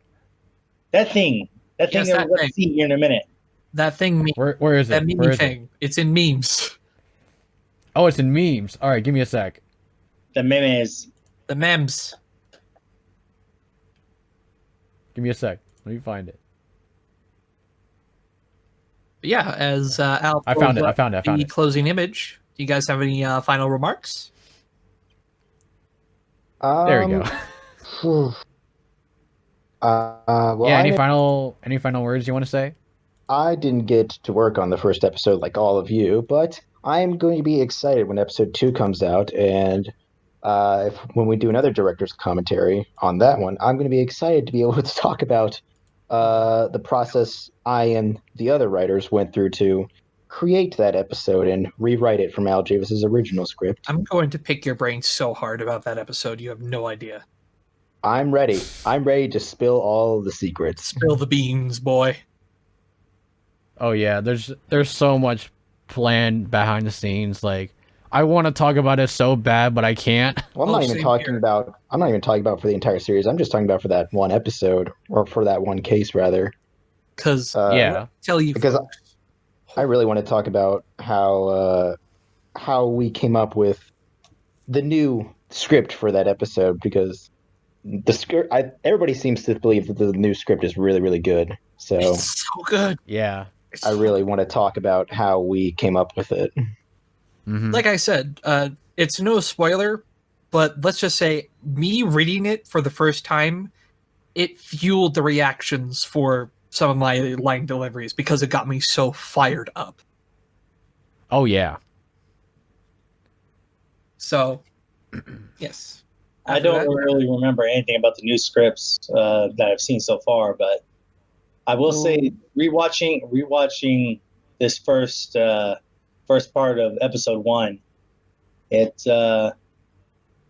then it shows the progress that's been made, and if anything, it does help set up for what's to be expected later on down the road, especially since now Al and Serenity and everyone else knows what to fix and what to improve upon. Yeah. Like I'm so ready to show how much we've improved on episode 2. It's gonna blow everybody's minds. It's gonna blow them out Oh of the yeah. water. And I'm gonna try to give Apollo a little more emotion other than just annoyed or monotone. Because honestly, listening back to those earlier takes, I mean, I know I did 3 or more takes for each line, but just hearing those, it's like, oh no, why was I so robotic? Or it sounded robotic to me. I that might not be the right word. Oh, don't worry. Don't worry. You're definitely gonna get your chance as the series goes on. And yeah, like, so everyone wants to improve, especially seeing the first episode. Like, but yeah, I think that's the fun of it. Like, you see what you want to improve on. You're like, you know what, I'll do this from now on or whatever. I'll make sure to not do this. I'll make sure to do that instead and whatever. Everyone's gonna get their There are a lot of chance. mistakes Everyone's gonna get their that I chance in the made. limelight. Yeah. Is the screen supposed to be wide? Because that's all I see. Yeah, I was about to comment on that. Oh, what the heck? Yeah, Hold on, it's a hold on. white Let me screen. let me show it off really quickly. Hold on. You undid the screen. No. Wait, give me a sec. I'll show it off. Give me a sec. In the background, there's Is it showing right now? Here. Let me X out. Let me go back to the memes. Just all the cartoon sound Hold on. effects for someone rummaging around for something is happening right now. Huh, editor? You're doing that right now, right? Yeah, you totally are. The editor is Al Davis. Yep. Yeah, Future Al, you're totally doing that for me, right? You're making all the cartoon sound effects happen, right? Yep, totally. Let's do that. Yeah, that'd be a good idea. Why is it not showing up? Whatever. Whatever. It's this. So when Here. just cut out the part. Just cut out the part where supposed to be on screen. Just cut out the part where I asked the question. It is on screen. It's being recorded. People will Just know what it is. Just insert it afterwards. All right. Anyway, Yeah. time skipping back to where we were. You were saying Al? Remarks. I'm just saying that I'm excited for episode 2. Like, that's all I need to say. I'm just like looking back at episode 1 and the amount of flaws that we've seen on episode 1. And I think this is a good thing to show to show everyone else, because I'm pretty sure everyone's like, well, a lot of people would think episode 1 is like, oh my god, this is so perfect and whatever. Oh my god, it can get better than this. Wow. And they hear us just bash on it. It's like, was I watching a bad show or something like that? I think it serves to. I feel like it serves to prove that for anyone who has doubts that we're able to pull this entire series off, we know what our drawbacks are. We know what failures we're going to have to overcome. So with the rewrite, we hope to fix a lot of those, and I'm pretty sure one time we're going to look back on episode 2 and be like, man, Oh, look how terrible this was it is. so You're bad. stupid, man. Oh, without a doubt, It's like we thought episode 1 was bad. Episode 2, oh man, was that a train You wreck? remember that stinker? Whew. I've already read through the episode 2 script again, like multiple times. I keep looking through. I was like, oh my god, there's so many mistakes. You're already at that phase. I'm at the phase where I'm like, God, why did we leave that in there? All the animations get swapped out with stick figures. It's like, that's right. We promised you something better, and we delivered stick figures. Yep. With that, I'm pretty sure that covers everything. Yep, that covers everything. So, to everyone who has made it this far in the video, I'm sorry. I'm sorry that it took so long. Apologize. But seriously, like, I hope you all enjoyed. Whoever is still watching, hope you all enjoyed this director's commentary, and I'm happy to have like all 3 of you join in with me with this commentary. It gave a lot of insight. You're welcome. But now, ladies and germs, we know how to end this properly, right? Oh, of course. Oh yes, of course. Yep. There's only one way. All right. So You guys ready? before we do that thing, let's all say our names and say goodbye, and then we'll do the thing. I'm the Aljavis. I'm Julius. I'm Serenity. And I'm Webshoter. Ready? Yep. 3, 2, 1. Objection! Objection!